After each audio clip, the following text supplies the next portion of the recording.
রসায়নের তৃতীয় অধ্যায়ের আজকের টাইপ ভিত্তিক ওয়ান শট ক্লাসে ভাই তোমাদের সবাইকে স্বাগতম। সো আজকের এই ক্লাসে ভাইয়া আমি তোমাদেরকে যারা ক্লাস 9-10 এ পড়তেছো, স্পেশালি এসএসসি 26 এবং 27 ব্যাচের শিক্ষার্থীরা, ভাইয়া তোমাদেরকে আমি এই তৃতীয় অধ্যায়ে যতগুলা এমসিকিউ আছে সবগুলা এমসিকিউ আমি তোমাদেরকে কভার করে দিব। তোমরা জানো ভাইয়া সব সময় তোমাদের টাইপ ভিত্তিক ভাবে এমসিকিউ গুলা করায়। তো সেই ক্ষেত্রে আমি কিন্তু এই রসায়নের তৃতীয় অধ্যায়কে টোটাল ভাইয়া 5 থেকে 6টা টাইপে ভাগ করছি এবং আজকের এই ক্লাসটা অনেক লম্বা হবে। জাস্ট এই একটা ক্লাস দেখবা তোমার তৃতীয় অধ্যায়ের সকল এমসিকিউ ভাইয়া কভার হয়ে যাবে। সো আজকের এই ক্লাসটা হচ্ছে কিন্তু ভাইয়া আমার টাইপ ভিত্তিক বেসিক সিকিউ এমসিকিউ ক্র্যাশ কোর্সের ক্লাস। সো স্পেশালি 2026 সালে যারা এসএসসি পরীক্ষা দিবা এবং 27 সালে যারা এসএসসি ভাইয়া পরীক্ষা দিবা, ওকে। এবং আমি আশা করি যে এই রসায়নের তৃতীয় অধ্যায়ের উপর আমি 2টা ক্লাস ভাইয়া নিয়েছি। যারা ওই 2টা ক্লাস দেখোনি, বেসিক ক্লাস কিন্তু ছিল আমার এই ইউটিউব চ্যানেল ইফাত একাডেমির উপর একটা ক্লিক করো, প্লে লিস্ট আছে ভাইয়া, প্লে লিস্টে যাও। এবার একটু নিচের দিকে গেলেই তুমি দেখতে পারবা যে ভাইয়া লেখা আছে, অর্থাৎ নবম দশম শ্রেণীর রসায়ন লেখা আছে। সো একটু দেখো, ওখানে ক্লিক করে তুমি আগের ক্লাসগুলো ধারাবাহিকভাবে দেখবা। আমি সবসময় বলি তোমরা যদি আমার ক্লাস দেখো একটা ধারাবাহিকতা বজায় রাখবা। আগে বেসিক ক্লাস, তারপর হচ্ছে টাইপ ভিত্তিক অনশট এমসিকিউ ক্লাস, তারপর তুমি সৃজনশীল ক্লাস, সেই ক্লাসগুলো দেখবা। আচ্ছা, রেডি 1 2 3 ভাইয়া, সবাই রেডি? আচ্ছা, যদি রেডি হও দেখো ভাইয়া টাইপ অন কোন ক্যাটাগরি দেখো বলছে কি প্রকৃতিতে প্রাপ্ত মৌলের সংখ্যা কত।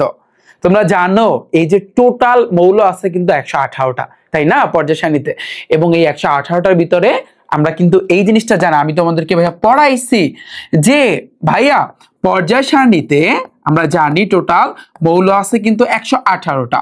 তো এই 118টার ভিতরে একটু ভাগ আছে, মাথায় রাখবা 98টা মৌল তুমি পাবা প্রকৃতিতে। আর বাকি থাকে কয়টা? বাকি থাকে এখানে 118 থেকে 98 বিয়োগ করো, বাকি থাকে 20টা। এই 20টা মৌল কিন্তু ভাইয়া কৃত্রিম উপকারে কিন্তু তোমার তৈরি করা হয়, অর্থাৎ মানুষেরা কিন্তু তৈরি করে এই 20টা মৌল। ওকে, তাহলে বলছে প্রকৃতিতে প্রাপ্ত মৌলিক সংখ্যা কত? আমাদের অ্যান্সার হবে ভাইয়া কিন্তু 98টা। ক্লিয়ার ভাইয়া? এতটুকু ডান। আচ্ছা, চতুর্থ অধ্যায় কিন্তু আছে। এবার দেখো মানব শরীরে মোট কতটি ভিন্ন ভিন্ন ধরনের মৌল আছে। দেখো যশোর বোর্ডে আসছে, চট্টগ্রাম বোর্ডে কতবার আসছে, সিলেট বোর্ডে আসছে। সবচেয়ে ইম্পর্টেন্ট ভাইয়া, সবচেয়ে ইম্পর্টেন্ট এই এমসিকিউটা। দেখো তাহলে মানব শরীরে মোট কতটি ভিন্ন ভিন্ন ধরনের মৌল আছে, যারা আমরা আমার বেসিক ক্লাস ভাইয়া তোমরা যারা দেখছো তোমরা কিন্তু এই জিনিসটা জানো। কয়টা ভাইয়া বলো তো? 26টা। কয়টা? 26টা, কারণ তোমাদের বইয়ের শুরুতে কিন্তু এই এমসিকিউটা আছে। দেখো পটাশিয়াম ডাইক্রোমেটের একটি অণুতে কতটি পরমাণু থাকে? This is the very very important. তোমাকে কিন্তু ভাইয়া পরমাণু বের করতে বলবে। তুমি কিভাবে পরমাণু হিসাব করবা একটা জিনিস চিন্তা করো। এখানে ভাইয়া তোমাকে আসলে এক্স্যাক্টলি কি বলছে দেখো, পটাশিয়াম ডাইক্রোমেট। তোমার এখন কিন্তু জানতে হবে এই যে পটাশিয়াম ডাইক্রোমেটকে এক্স্যাক্টলি কি দ্বারা প্রকাশ করে, এটা সংকেতটা কি। আমি যদি বলি K2Cr2O7, এটা মাথায় রাখবা। এটা কি ভাইয়া? এটা হচ্ছে পটাশিয়াম ডাইক্রোমেটের কিন্তু একটা সংকেত। যে পটাশিয়াম ডাইক্রোমেট একটু মুখস্থ করো, K2Cr2O7, K2Cr2O7। এইটার তোমার কিন্তু কি বলছে? পরমাণুটা হিসাব করতে বলছে, একটা অণুতে কতটা পরমাণু থাকে পটাশিয়াম ডাইক্রোমেটের। তাহলে পরমাণু হিসাব করবা এইভাবে। তুমি দেখো ভাইয়া এই যে পটাশিয়ামকে তোমার 1 চিন্তা করতে হবে, 1, ওর সাথে যত সংখ্যা থাকবে তত গুণ। মাথায় রাখবা আমরা আণবিক ভর কিভাবে বের করি, আমরা কিন্তু শিখছি না ভাইয়া যে কিভাবে আণবিক ভর বের করতে হয়। অলওয়েজ মাথায় রাখবা, ঠিক ওই আণবিক ভর যেভাবে তুমি বের করো না, তাহলে ওইভাবেই কিন্তু তোমার পরমাণুটা হিসাব করতে হবে। পটাশিয়ামের 1 চিন্তা করছো, ওর সাথে 2 আছে, তার মানে সংখ্যা থাকলে গুণ, তার মানে গুণ 2। পাশাপাশি থাকলে কিন্তু ভাই তোমার যোগ করতে হবে। ক্রোমিয়ামটাকেও তোমার 1 চিন্তা করতে হবে, ওর সাথে 2 আছে, তার মানে গুণ 2, পাশাপাশি আছে মানে তোমার যোগ। অক্সিজেনটাকেও তোমার 1 চিন্তা করতে হবে, ওর সাথে 7 আছে, তাহলে 7 মানে সংখ্যা থাকলেই গুণ করতে হবে, এই যে গুণ। এখন হিসাব করো, 2 1 2 প্লাস 2 1 2 প্লাস 7 1 7। এখন তুমি হিসাব করো যে এইখানে টোটাল ভাইয়া কত আসতেছে, কে পারবা? দেখি কত, 2 আর 2 4, 7 আর 4 কত ভাইয়া? 11। তার মানে আমাদের অ্যান্সার হবে কিন্তু 11। পানি ভাইয়া বলো। যদি তোমাকে পরমাণু হিসাব করতে পারে তুমি এইভাবে হিসাব করবা। জাস্ট তোমাকে বাংলায় বলবে, ওই বাংলাটাকে একটু মুখস্থ রাখতে হবে, যে ওটার এক্স্যাক্টলি সংকেতটাকে একটু তোমার মাথায় রাখতে হবে। বুঝছো ভাইয়া? এটা সুন্দরভাবে পরমাণুটা এইভাবে হিসাব করবা, প্রত্যেকটা 1 চিন্তা করবা, কিন্তু যদি সংখ্যা থাকে সংখ্যারে তোমার কি করতে হবে? গুণ দিতে হবে, পাশাপাশি যোগ। এই হইছে কিন্তু হিসাবটা। যদিও সমস্যা থাকে ক্লাসটা ব্যাক করে দেখে আসো। দেখো কি বলছে 1 গ্রাম সালফিউরিক অ্যাসিডে কতটি হাইড্রোজেন পরমাণু আছে? ভাইয়া এই এমসিকিউটা সম্পূর্ণ ষষ্ঠ অধ্যায়ের এমসিকিউ। তোমাদের রসায়নের মৌলের ধারণা ও রাসায়নিক গণনা যে অধ্যায়টা আছে ওই অধ্যায়ের এমসিকিউ, ওইখানে এটা আমি একটু রেখে দিলাম এবং এটা 3 স্টার দিলাম, কারণ এই এমসিকিউ গুলো সবচেয়ে ইম্পর্টেন্ট এবং এই এমসিকিউটা আমি কিন্তু ওই চ্যাপ্টারে তোমাদেরকে শিখাই দেবো। কারণ একটা টেকনিক আছে ভাইয়া, রিফাত ভাইয়া সবসময় টেকনিক দিয়ে করায়, অলওয়েজ এটা মাথায় রাখবে। একটা টেকনিক আছে, একটা লাইন আছে এত বড়, ওই লাইনটা তুমি যদি একবার শিখো, ওটা আমি ষষ্ঠ অধ্যায়ে শিখাবো, কারণ এখানে একটা অ্যাভোগাড্রো সংখ্যা আছে 6.023 × 10⁻23 সংখ্যাটা সবাই কিন্তু শুনছো না, অনেকেই কিন্তু পড়ছো। তো এইটা ষষ্ঠ অধ্যায় আমি একেবারে ক্লিয়ার করে দেব, জাস্ট ষষ্ঠ অধ্যায়। ওকে, আপাতত তুমি দেখো। তো এটা আমি রাইখা দিলাম, এটা আমি ষষ্ঠ অধ্যায় তোমাদের সলভ করে দিব। এবার দেখো বলছে কি 1 গ্রাম পটাশিয়াম ক্লোরাইড লবণে কতটি অণু। সেম ভাবে এটাও আমি তোমাদেরকে ষষ্ঠ অধ্যায় শিখাবো, কারণ আমাদের এই এমসিকিউ গুলো শেখার জন্য একটা লাইন মাথায় রাখতে হবে এবং ওই লাইনটা আমি তোমাদেরকে, কারণ ষষ্ঠ অধ্যায় না গেলে তোমরা বুঝবা না। ওকে, এবার দেখো ভাইয়া তুতের একটি অণুতে কতটি পরমাণু থাকে। এখন আমাদের তো জানতে হবে তুতের মেইনলি সংকেতটা কি। কপার সালফেট 0.5 অণু পানি, তাই না? অর্থাৎ CuSO4 কিছু কিছু এরকম আছে যেগুলো তোমার একটু মাথায় রাখতে হবে। 5 অণু পানি, এটা হচ্ছে কিন্তু ভাইয়া তোমার অর্থাৎ তুতের সংকেত, এটা মাথায় রাখবা। এখন তুমি দেখো তোমাকে হিসাব করতে বলছে পরমাণু, কপারটাকে তুমি 1 চিন্তা করবা, এই যে 1 ধরো, পাশাপাশি আছে মানে যোগ, সালফারটাকেও তুমি 1 চিন্তা করবা, পাশাপাশি আছে মানে যোগ, অক্সিজেনটাকেও তোমার 1 চিন্তা করতে হবে, ওর সাথে সংখ্যা মানে 4 আছে। আমি বলছি সংখ্যা থাকলেই গুণ, তার মানে 1 গুণ 4। এবার এই যে গুণ অবস্থা আছে, আবার এই যে পাশাপাশি থাকলে ভাইয়া তোমার যোগ, এই যে 5 এই 5 সংখ্যা থাকলে গুণ দাও, এটা ব্র্যাকেট দিতে হবে। পানির ক্ষেত্রে পানির হাইড্রোজেনের কত ভাইয়া 1, মানে 1 ধরতে হবে, ওর লাগে 2 আছে, তার মানে সংখ্যা থাকলে গুণ, পাশাপাশি আছে যোগ, অক্সিজেনটাকেও তোমার 1 চিন্তা করতে হবে। তুমি বলবা ভাইয়া আমি এখানে পারমাণবিক ভর লিখবো না, অক্সিজেনের পারমাণবিক ভর 8 × 2 = 16, সেটা লিখবো না? না, তোমাকে তো পারমাণবিক ভর হিসাব করতে বলে নাই, তোমাকে বের করতে বলছে পরমাণু। তুমি পরমাণুর হিসাব করতেছো যে এখানে কয়টা, এখানে কয়টা, এখানে কয়টা, এটা তুমি হিসাব করতেছো। দেখো কপার আছে 1 ক, সালফার আছে 1 ক, অক্সিজেন এখানে আছে 4 ক, তো জাস্ট তুমি এইভাবে হিসাব করবা। ওকে, তাহলে এখন ভাইয়া তুমি একটু ভাবো, তাহলে এখন তুমি চিন্তা করো ভাইয়া, তুমি চিন্তা করো এখানে কত আসে, 1 আর 1 হইছে কিন্তু 2, 4 আর 4 প্লাস 5 ইন্টু 2 আর 2 আর 3, 3 5 15 আমি দিয়ে দিলাম। আমি ডাইরেক্ট আমি এখানে এতটুকু, সরি এখানে দাঁড়াও, এটা একটু ওয়েট করো, 2 আর 2 আর 1 কত ভাইয়া 3। এখন তুমি হিসাব করো 2 + 4, 3 5 হচ্ছে কিন্তু 15, তাহলে 15 আর 4 মোটামুটি হচ্ছে 19, 21 আসবে, তার মানে আমাদের অ্যান্সার হবে কিন্তু 21। ডান ভাইয়া, এতটুকু বুঝছো? পুরোটা পানি যে কিভাবে আসলে কিন্তু পরমাণু হিসাব করতে হয়। সহজ কথা, কপার আছে কয়টা, তুমি এভাবে হিসাব করতে পারো, কপার আছে কয়টা 1টা, তারপর সালফার আছে কয়টা 1টা, অক্সিজেন আছে কয়টা 4টা, তারপরে পানি আছে কয়টা 5টা, পানির ক্ষেত্রে হাইড্রোজেন আছে 2টা, এভাবে তোমার হিসাব করতে হবে। ওকে ডান। এবার আসে কিন্তু ভাইয়া নেক্সট পয়েন্টটা, দেখো পয়েন্টটা কি বলছে, 1 অণু ফেরিক কার্বনেট। এই ফেরিক কার্বনেটকে আসলে তুমি কিভাবে লিখতে পারো বা কিভাবে লেখা হয়, Fe2 ফেরিক গেল, এবার কার্বনেট মানে হচ্ছে কিন্তু CO3, এবার আবার হোল 3, এটাকে বলতে পারি আমরা ফেরিক কার্বনেট, মাথায় রাখবে এটা ফেরিক কার্বনেট। ওকে, Fe2CO3 তারপর হোল 3, একটু মনে রাখবা।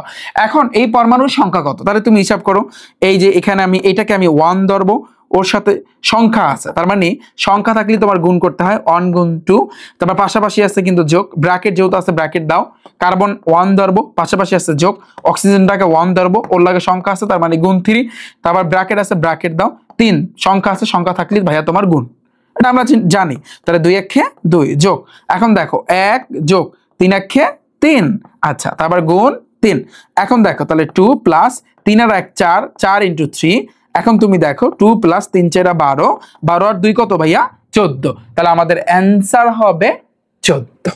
ডান ভাইয়া, বলো পানি না পুরো বিষয়টা? তো আমি আশা করি তোমরা সবাই বুঝছো।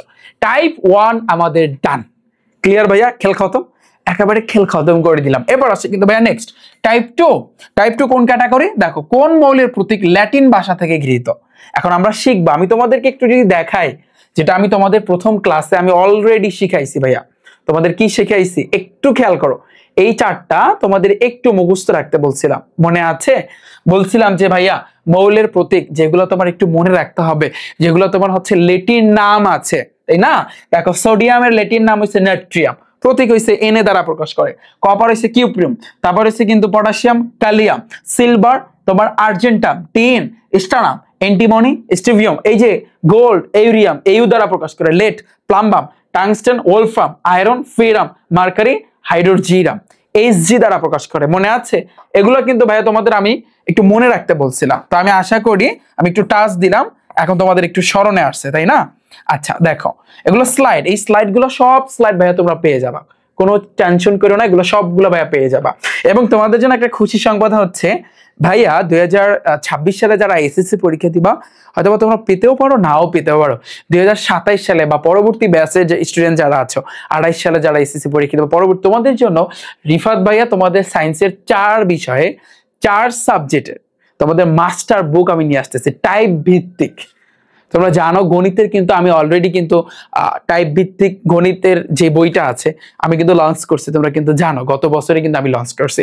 তো আমি চিন্তা করেছি টাইপ ওয়াইজ, যে দেখো যত এমসিকিউ তুমি দেখতে পারতেছো এগুলো টাইপ আকারে সাজানো থাকবে, জাস্ট তুমি এমসিকিউ এগুলো করবা, শর্ট প্রশ্ন থাকবে, সৃজনশীল থাকবে, সবকিছু সায়েন্সের 4টা সাবজেক্টে টাইপ আকারে সাজানো থাকবে। তো এই যা যা দিব এগুলো করলি এনাফ, এর বাইরে আর করার কোনো দরকার নেই। তোমার কোনো টেস্ট পেপার বলো, তোমার কোনো সাপ্লিমেন্ট বলো, এগুলো কোনো কেনার দরকার নাই। যেই বইটা, এই বইটা আমি লঞ্চ করতে যাচ্ছি, এটা আমি 26 সালের শুরুর দিকে আমি লঞ্চ করব। সো এটা একটু টাইম লাগতে পারে, বাট আগে থেকে জানিয়ে রাখি এটা হচ্ছে কিন্তু মাস্টার বুক ভাইয়া, ঠিক আছে? টাইপ ভিত্তিক পদার্থ রসায়ন উচ্চতর গণিত এবং জীববিজ্ঞানের মাস্টার বুক ইনশাল্লাহ। তোমরা আমি অলরেডি ঘোষণা দিচ্ছি, বাট আসবে, এবং তোমরা আমার ওয়েবসাইটটা চেক করতে পারো rifatacademy.com, ক্রোম ব্রাউজারে গিয়ে সেখানে দেখবা ওই বইয়ের কিন্তু ছবি দেওয়া আছে এবং কবে আসবে সেটাও কিন্তু ভাইয়া দেওয়া আছে। ওকে, সো আমি আশা করি বুঝছো এই সকল এমসিকিউ গুলো টাইপ আকারে যে তোমাদেরকে পড়াচ্ছি এগুলোই কিন্তু ভাইয়া তোমার সুন্দরভাবে গুছানো থাকবে। এখন তুমি দেখো ভাইয়া, এটা একটু খেয়াল করো, কোন মৌলের প্রতীক ল্যাটিন ভাষা থেকে গৃহীত? এখন তুমি বলো তো ল্যাটিন ভাষায় কোনটা আছে? এই যে সোডিয়াম, যেটার একটা ল্যাটিন শব্দ আছে নাট্রিয়াম, তার মানে এটাই তো ল্যাটিন ভাষা থেকে গৃহীত। নাইট্রোজেন, তারপরে নিকেল, ম্যাঙ্গানিজ, এগুলো তোমার হচ্ছে কিন্তু ইংরেজি ভাষা। এরপর আসি কিন্তু ভাইয়া পরেরটা দেখো, অ্যান্টিমনি মৌলটির প্রতীক কোনটি? দেখো কতগুলা বোর্ডে আছে অ্যান্টিমনি। অ্যান্টিমনি একটা হচ্ছে কিন্তু তোমার টিন, আর একটা হচ্ছে অ্যান্টিমনি এসবি দ্বারা প্রকাশ করে। এসবি না, জাস্ট একটু কমেন্টে জানাও ভাইয়া এটা কোনটা অ্যান্সার হবে। অ্যান্টিমনি, অ্যান্টিমনি এসবি, এটা মাথায় রাখবা। অ্যান্টিমনি, থ্যাংক ইউ ভাইয়া, থ্যাংক ইউ। এটা দেখো অ্যান্টিমনি যেটা, এটা হচ্ছে কিন্তু স্টোভিয়াম। স্টোভিয়াম কিন্তু ভাইয়া বলা হয় এসবি দ্বারা কিন্তু প্রকাশ করে, এটা মাথায় রাখবা। কয়টা আসে নিচের কোনটি অ্যান্টিমনির যে ল্যাটিন নাম? এই যে সেম এইমাত্র যে বললাম স্টোভিয়াম, স্টোভিয়াম, এই যে স্টোভিয়াম হচ্ছে কিন্তু তোমার অ্যান্টিমনির ল্যাটিন নাম। এটা থেকে হচ্ছে কিন্তু তোমার এই এসবিটা আসছে, এসবি। অ্যান্টিমনিকে কিন্তু তোমার এসবি দ্বারা প্রকাশ করে। কি দ্বারা ভাইয়া প্রকাশ করে?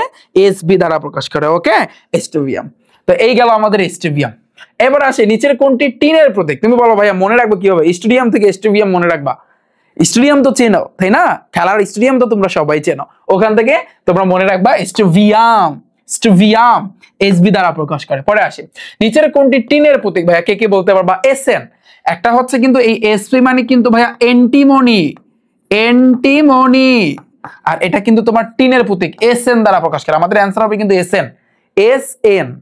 ওকে, এবার আসে কিন্তু দেখো টাংস্টেন মৌলের ল্যাটিন নাম কোনটা? কে কে বলতে পারবা? টাংস্টেন ওলফ্রাম না ওলফ্রাম? দেখো তুমি একটু ভালো করে দেখো, টাংস্টেন মৌলের ওলফ্রাম না নাট্রিয়াম? বলো কে কে বলতে পারবা? কে কে বলতে পারবা ভাইয়া যে এই টাংস্টেন এটা কোনটা হবে? মৌলের প্রতীক কোনটা?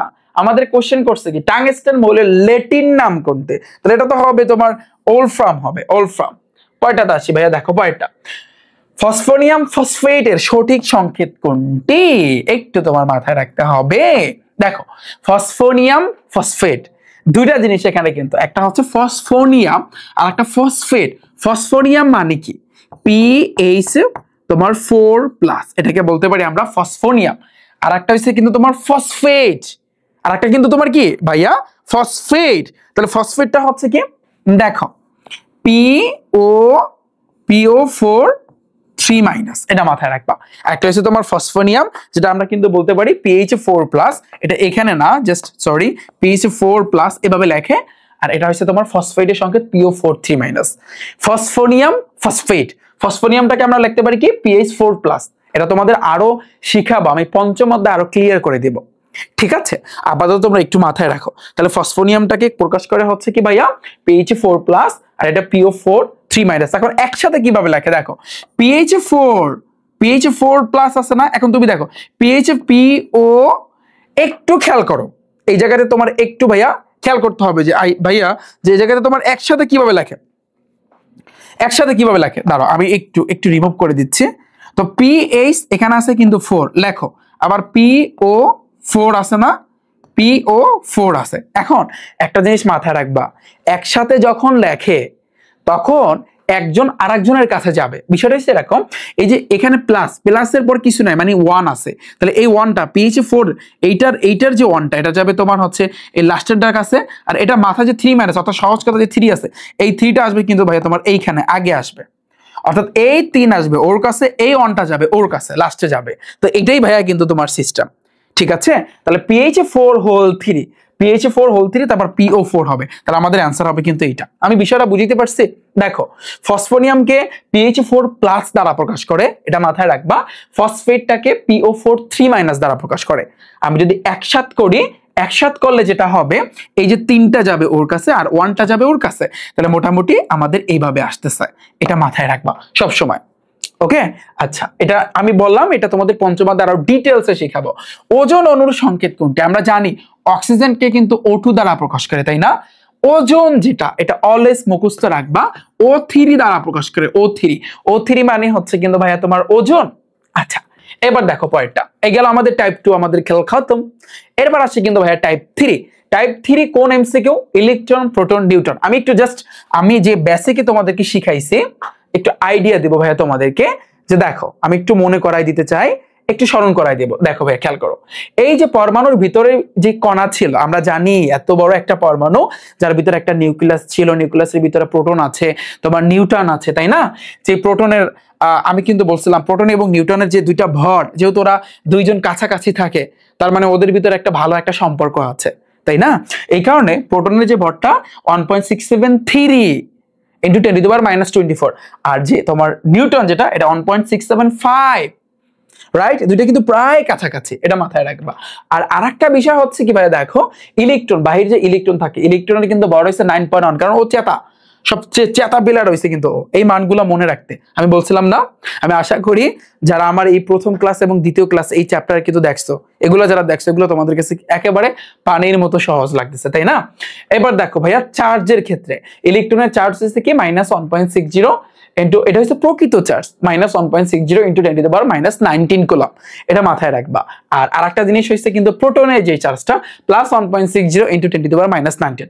আবার তোমার নিউটনের কিন্তু কোনো চার্জ নাই, একটু জাস্ট আইডিয়া দিলাম তোমাদেরকে, আই হোপ তোমরা এগুলা জানো। তারপর দেখো আমি আরো একটু জানি, এই যে দেখো ভর সংখ্যা কাকে বলে? প্রোটন সংখ্যা এবং নিউটন সংখ্যার যোগফলকে ভর সংখ্যা বলে, পড়াইছি এগুলা। এবং কোথায় কি লেখে দেখো, এই যে সোডিয়ামটা না তুমি দেখতে পাচ্ছ, এই যে সোডিয়াম, এই সোডিয়ামের এইখানে যেটা তুমি লিখবা, এটা হইছে কিন্তু তোমার প্রোটন সংখ্যা, এইখানে তুমি যেটা লিখবা এটা হচ্ছে তোমার ভর সংখ্যা। ভর সংখ্যা কিভাবে বের করে সেটাও কিন্তু আমি বলছি। আর মাথায় রাখবা এইখানে যে থাকবে, ধরো এখানে প্লাস থাকবে মাইনাস থাকবে, এটাকে আমরা বলবো হচ্ছে কিন্তু ভাইয়া চার্জ। কি বলবো আমরা? ভাইয়া চার্জ বলবো। ওকে, তারপর তুমি দেখো এই যে ভর সংখ্যা তুমি কিভাবে শর্টকাটে তুমি মনে রাখবা তাও কিন্তু আমি শিখাইছি। সো একটা জিনিস মাথায় রাখবা, রিফাত ভাইয়ার সবচেয়ে ইম্পর্টেন্ট ক্লাস হচ্ছে কিন্তু বেসিক ক্লাস। প্রত্যেকটা সাবজেক্টের প্রত্যেকটা অধ্যায় আমার মেইন ক্লাস হচ্ছে বেসিক ক্লাস। এই বেসিকটা যারা স্ট্রংলি ভাবে ধরতে পারবে তাদের কাছে এগুলো কিচ্ছু না ভাইয়া, বিশ্বাস করো। তুমি বেসিক যত তুমি ভালো পারবা তোমার সাথে কেউ পারবে না, এটা আমি বলতে পারি। তুমি বেসিকে যত বেশি স্ট্রংলি ভালোভাবে শিখতে পারবা তোমার উপর কেউ পারবে না। ওকে, দেখো এখানে একটু খেয়াল করো, বলছে কি কোন মৌলের ইলেকট্রন, প্রোটন এবং নিউট্রন সমান? তুমি তো জানো ইলেকট্রন, প্রোটন এবং নিউট্রন, একটা মৌলের ভিতরে বাইরে থাকে ইলেকট্রন, ভিতরে থাকে প্রোটন এবং নিউট্রন, সমান। আমরা যদি একটু চিন্তা করি, এটা হচ্ছে ফসফরাস, এটা হচ্ছে সোডিয়াম, ফ্লোরিন, অক্সিজেন, এখানে যে 4টা অপশন আছে, কিন্তু আমার তো একটু ঘাবলা লাগতেছে, ইলেকট্রন, প্রোটন, নিউট্রন সমান, এখানে হয়তোবা কিছু একটা মিস্টেক আছে, এটা হবে কিন্তু সম্ভবত ক্যালসিয়াম হবে, এখানে অপশন একটু ভুল আছে, ধরো এটা হবে ধরো ক্যালসিয়াম। কেন? তুমি একটু ক্যালসিয়ামটা একটা কথা চিন্তা করো, ক্যালসিয়ামের তুমি পারমাণবিক সংখ্যা হচ্ছে কিন্তু 20। তুমি একটু দেখো, তুমি গোল্লা গোল্লা দিয়ে ইলেকট্রন বিন্যাস করে দেখো, তাহলে তুমি দেখবা যে ওর পারমাণবিক সংখ্যা হচ্ছে কিন্তু 20। আর আমরা জানি পারমাণবিক সংখ্যাকে প্রোটন সংখ্যা বলা হয়, তাহলে এই যে হচ্ছে কিন্তু তোমার 20। তোমার বলছে কি ইলেকট্রন, প্রোটন এবং নিউটন সংখ্যা, তাহলে ওর প্রোটন সংখ্যা এটা হচ্ছে কিন্তু ভাইয়া প্রোটন সংখ্যা, প্রোটন সংখ্যা হচ্ছে কিন্তু কত 20। ওর যে নিউক্লিয়াসটা আছে নিউক্লিয়াসের ভিতরে 20টা প্রোটন আছে, তার বাইরে যে তোমার কক্ষপথ আছে বা শক্তি স্তর আছে ওখানে তোমার 20টা ইলেকট্রন আছে, তার মানে ওর ইলেকট্রন হইছে কিন্তু তোমার 20। ওর ইলেকট্রনও কিন্তু কত, ওর ইলেকট্রনও কিন্তু 20। এবার বাকি থাকে কি তোমার হচ্ছে কিন্তু নিউটন সংখ্যা।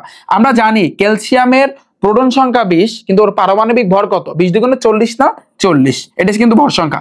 দুইটা থেকে যদি তুমি বিয়োগ করো, 40 থেকে যদি ভাইয়া তুমি 20 বিয়োগ করো, তাহলে যেটা পাবা এটাকে আমরা বলতে পারি ভাইয়া তোমার ভর সংখ্যা, সরি এটাকে আমরা বলবো হচ্ছে কিন্তু নিউটন সংখ্যা। কি এটা হচ্ছে কিন্তু তোমার নিউটন সংখ্যা। কিন্তু আমরা জানি এগুলো কিন্তু ভাই আমরা জানি যে নিউটন সংখ্যা কিভাবে বের করে, ভর সংখ্যা থেকে প্রোটন সংখ্যা বিয়োগ করলে তুমি নিউটন সংখ্যা পাবা। দেখো নিউটন সংখ্যাও তুমি পাচ্ছ 20, প্রোটন সংখ্যাও তুমি পাচ্ছ ভাইয়া 20, এবং ইলেকট্রন সংখ্যাও তুমি পাচ্ছ ভাইয়া 20। তাহলে আমাদের অ্যান্সার হবে কিন্তু ভাইয়া ক্যালসিয়াম, এটা মাথায় রাখবা। ওকে ডান, আমাদের এটা পরে আসে ভাইয়া। দেখো ইলেকট্রনের প্রকৃত আধান কোনটি, কে কে বলতে পারবা? ইলেকট্রন যার চার্জ কিন্তু যে কিন্তু বাইরে থাকে, যে হইছে কিন্তু নেগেটিভ, তা আমরা কিন্তু জানি 1.6 প্লাস হবে না মাইনাস হবে, এইটা হবে -1.6 × 10⁻⁻19 কুলম্ব। কারণ ইলেকট্রন ওর নিজেই কিন্তু একটা নেগেটিভ, ওর নিজেই কিন্তু ভাইয়া নেগেটিভ, মানে কি ঋণাত্মক, তাহলে ওর আগে শিওর মাইনাস থাকবে, এই যে মাইনাস আছে আমাদের, তার মানে আমাদের আনসার হবে এইটা। পয়টা দেখো ভাইয়া, কোন মৌলের ইলেকট্রন, প্রোটন এবং নিউটন সংখ্যা সমান? ও আচ্ছা, এইটার ক্ষেত্রে হচ্ছে কিন্তু তোমার ক্যালসিয়াম। তার মানে আগেরটাও ঠিক ছিল, দেখো তার মানে আমাদের আগেরটাও সম্ভবত কোন একটা অ্যান্সার হবে। এখন তোমার একটু খুঁজতে হবে আসলে কোনটা অ্যান্সার হবে। আমি যদি বলি এটা আমি ক্যালসিয়াম দিয়েছি ভাইয়া, জাস্ট তুমি দেখো অক্সিজেনের কথা তুমি চিন্তা করো, অক্সিজেনের প্রোটন সংখ্যা হয়েছে কিন্তু পারমাণবিক সংখ্যা কত, পারমাণবিক সংখ্যা কত 8 না, তার ওর প্রোটন সংখ্যাও 8। খেয়াল করো অক্সিজেনের প্রোটন সংখ্যাও কিন্তু 8, তার মানে ইলেকট্রন ওর বাইরে 8টা আছে। এখন নিউটন সংখ্যা কত, 8 দ্বিগুণে কত 16, দুইটা থেকে বিয়োগ করো, 16 থেকে 8 বিয়োগ করলে 8 হয় না, তার মানে আমাদের অ্যান্সার হবে কিন্তু এটা। আমি বুঝছিলাম অপশন একটু ভুল আছে, বাট ঠিক আছে। তো এইভাবে কিন্তু ভাই তোমাকে কোশ্চেন করবে যে কোনটা তোমার কোন মৌলের ইলেকট্রন, প্রোটন এবং নিউটন সবকিছু সমান। আচ্ছা গেল। এবার দেখো আধান শূন্য কণিকা, আধান শূন্য মানে কি, আধান মাথায় রাখবা, আধান আর চার্জ দুইটা কিন্তু ভাইয়া সেম কথা, এটা মাথায় রাখবা, আধান আর চার্জ সমান কথা। তাহলে তোমাকে বলছে কি আধান শূন্য কণিকা কোনটা, কোনটা হইতে পারে বলো তো, কোনটার সহজ কথা, কোনটার চার্জ নাই? তুমি জানো ইলেকট্রনের চার্জ আছে কি নেগেটিভ, তারপর প্রোটনের কিন্তু চার্জ আছে কি পজিটিভ, নিউটনের কোনো চার্জ আছে নাই, ওর কিন্তু চার্জ 0। তার মানে আমাদের বলছে আধান শূন্য, চার্জ শূন্য, চার্জ শূন্য কে, তাহলে তোমার হবে ওই নিউটন। তাহলে আমাদের অ্যান্সার হবে কিন্তু ভাইয়া ক নাম্বার। পানি পানি ভাইয়া বলো, এতটুকু ভাইয়া পানি পানি, পুরো জিনিসটা পানি পানি। আচ্ছা সো আমি আশা করি তোমরা সবাই বুঝছো। এবার দেখো ভাইয়া পরে নেক্সট, পরে বলছে কি O2 মাইনাস এর প্রোটন সংখ্যা কত। একটা জিনিস মাথায় রাখবা, খেয়াল করো ভাইয়া, এই যে এটা হচ্ছে কিন্তু অক্সিজেন, তুমি বলো ভাইয়া 2 মাইনাস এটা কি, এটা মেইনলি কি, এই যে জিনিসটা 2 মাইনাস এটা কিন্তু চার্জ ভাইয়া, এটা কি, এটা কিন্তু চার্জ, এবং এইটা অনুযায়ী কিন্তু তোমার ইলেকট্রন ধরা হয়। আমি মনে হয় বিষয়টা বুঝাইতে পারলাম না। দেখো প্রোটন সংখ্যা বলছে, প্রোটন সংখ্যা কোথায় থাকে, এখানে না। অক্সিজেনের প্রোটন সংখ্যা কত, অক্সিজেনের প্রোটন সংখ্যা কত, তোমার অক্সিজেনের পারমাণবিক সংখ্যা হচ্ছে 8, আর পারমাণবিক সংখ্যা আর প্রোটন সংখ্যা সেম, তার মানে ওর প্রোটন সংখ্যা হচ্ছে কিন্তু 8। একটু খেয়াল করো, আমি যেটা বুঝাইতে চাইছি একবার তুমি খেয়াল করো, তাহলে একেবারে ফুল ক্লিয়ারলি বুঝবা। অক্সিজেনের তোমার প্রোটন সংখ্যা হচ্ছে কিন্তু 8, যদি এমসিকিউ আসে প্রোটন সংখ্যা কত, তাহলে তোমার অ্যান্সার হবে কিন্তু 8। যদি এখানে কোশ্চেনটা ঘুরায় দিত, বলতো যে এই যে O2 মাইনাস এর যদি বলতো তোমার হচ্ছে কিন্তু ইলেকট্রন সংখ্যা কত, তাহলে অ্যান্সার হইতো কি, কে কে বলতে পারবা ইলেকট্রন সংখ্যা কত? যদি তোমাকে এইভাবে বলতো যে এইটার ইলেকট্রন সংখ্যা কত, কে কে বলতে পারবে এটার আনসার? তো ইলেকট্রন সংখ্যা আর প্রোটন সংখ্যা দুইটা সেম ঠিক আছে, বাট একটু ডিফারেন্স আছে এই চার্জের ক্ষেত্রে। মাথা সবসময় মাথায় রাখবা, যদি তোমার এইটার মাথায় 2 মাইনাস আছে, 2 মাইনাস মানে কি ওর প্রোটন সংখ্যা লাগে এই 2 যোগ করতে হইবে, যদি এখানে 2 প্লাস থাকতো তার মানে ওর প্রোটন সংখ্যা থেকে 2 বিয়োগ করতে হইব, এটা মাথায় রাখবা, তাহলে তুমি ইলেকট্রন সংখ্যা পাবা। আমার কথা বুঝছো? এখন তোমাকে যদি ভাইয়া ইলেকট্রন সংখ্যা বের করতে বলতো অক্সিজেনের, তাহলে আমার এই প্রোটন সংখ্যা 8টা না, আর 2 মাইনাস আছে, তার মানে 2 যোগ করা লাগবে, তার মানে আনসার হইতো আমাদের 10। আমাদের ইলেকট্রন, এই অক্সিজেনের ইলেকট্রন তো 10। তুমি বলবা এটা কেমনে সম্ভব, আমরা তো পড়ে আসছি অক্সিজেনের প্রোটন সংখ্যা বা পারমাণবিক সংখ্যাও 8টা, ওর বাইরে 8টা ইলেকট্রন আছে, তাহলে এটা কেমনে সম্ভব, কিভাবে অক্সিজেনের ইলেকট্রন সংখ্যা 10টা হইব? ওই যে বললাম এটা কিন্তু সম্পূর্ণ ডিপেন্ড করবে ইলেকট্রন সংখ্যাটা। এই এখন যে এমসিকিউ গুলো করাবো দেখবা না, যেটা কিন্তু সম্পূর্ণ চার্জের উপর ডিপেন্ড করবে।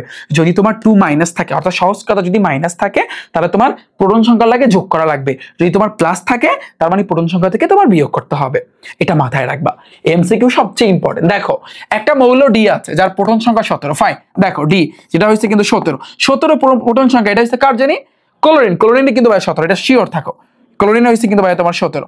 তাহলে এবং বলছে কি নিউটন সংখ্যা হয়েছে কিন্তু তোমার 18। নিউটন সংখ্যা 18, নিচের কোনটি দ্বারা মৌলকে প্রকাশ করা যায়? তো এখানে কিন্তু ক খ গ, এটা হয়তো বা টাইপিং মিস্টেক হয়েছে।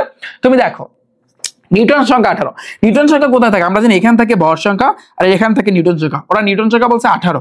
তাহলে তুমি চিন্তা করো, আমরা যদি ক্লোরিনের কথা যদি সাপোজ ভাবি, সাপোজ আমরা ক্লোরিনের পারমাণবিক ভরটা কিন্তু জানি 35.5। এখন তুমি দুইটা থেকে বিয়োগ করো তো, একটু ক্যালকুলেটর দিয়ে তুমি একটু বিয়োগ করো।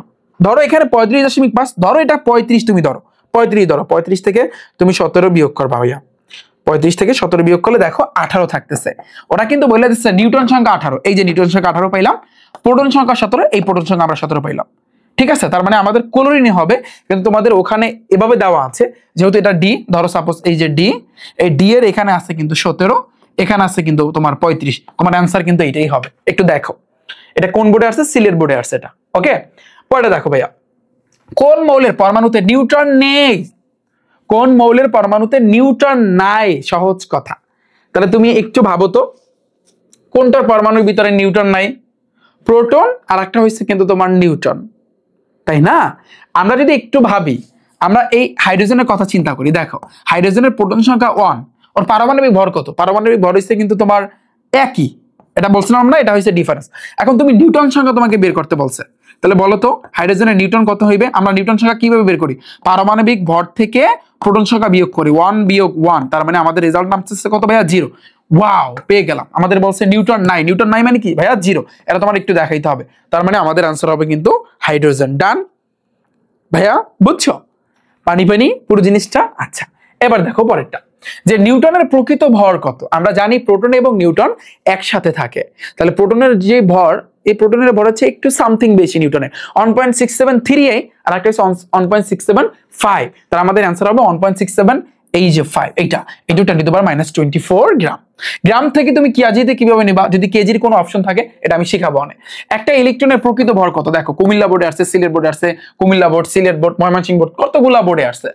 একটা ইলেকট্রনের প্রকৃত ভর আমরা জানি, ইলেকট্রনের প্রকৃত ভর কত ভাইয়া?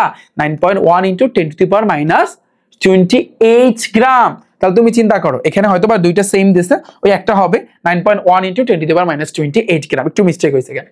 ওকে, এবার দেখো একটা ইলেকট্রনের প্রকৃত ভর হইছে কিন্তু 9.1, এটা প্রকৃত আধান 1.6 × 10⁻19 কুলম্ব, ঠিক আছে। এবার ভর প্রোটনের তুলনায় 1840 গুণ কম হয় কেমনে? একটা ইলেকট্রনের কিন্তু ভর বলো, ইলেকট্রনের যাই বলো না কেন, ও কিন্তু সবচেয়ে চেতা প্লেয়ার, ওর ভর কত? 9 প্রায় অনেক বেশি। এটা প্রোটনের তুলনায় 1840 গুণ কম, এটা মিথ্যা, বেশি হইবে। কারণ এই ইলেকট্রনের যে ভর, তুমি চিন্তা করো ইলেকট্রনের ভর প্রোটনের থেকে কত গুণ বেশি, তুমি চিন্তা করো, কারণ প্রোটনের হইছে 1.673 ছিল ইনটু 10⁻, তাই না? আর ইলেকট্রনের হইছে কত? 9.1, কোথায় রয়েছে 1 পয়েন্ট আর কোথায় রয়েছে 9 পয়েন্ট, তুমি চিন্তা করো। তো এটা বলছে কিন্তু কম, এটা মিথ্যা, তার মানে আমাদের অ্যান্সার হবে কিন্তু ভাইয়া 1 আর 2। আমাদের অ্যান্সার হবে কি ভাইয়া? 1 আর 2। ক্লিয়ার?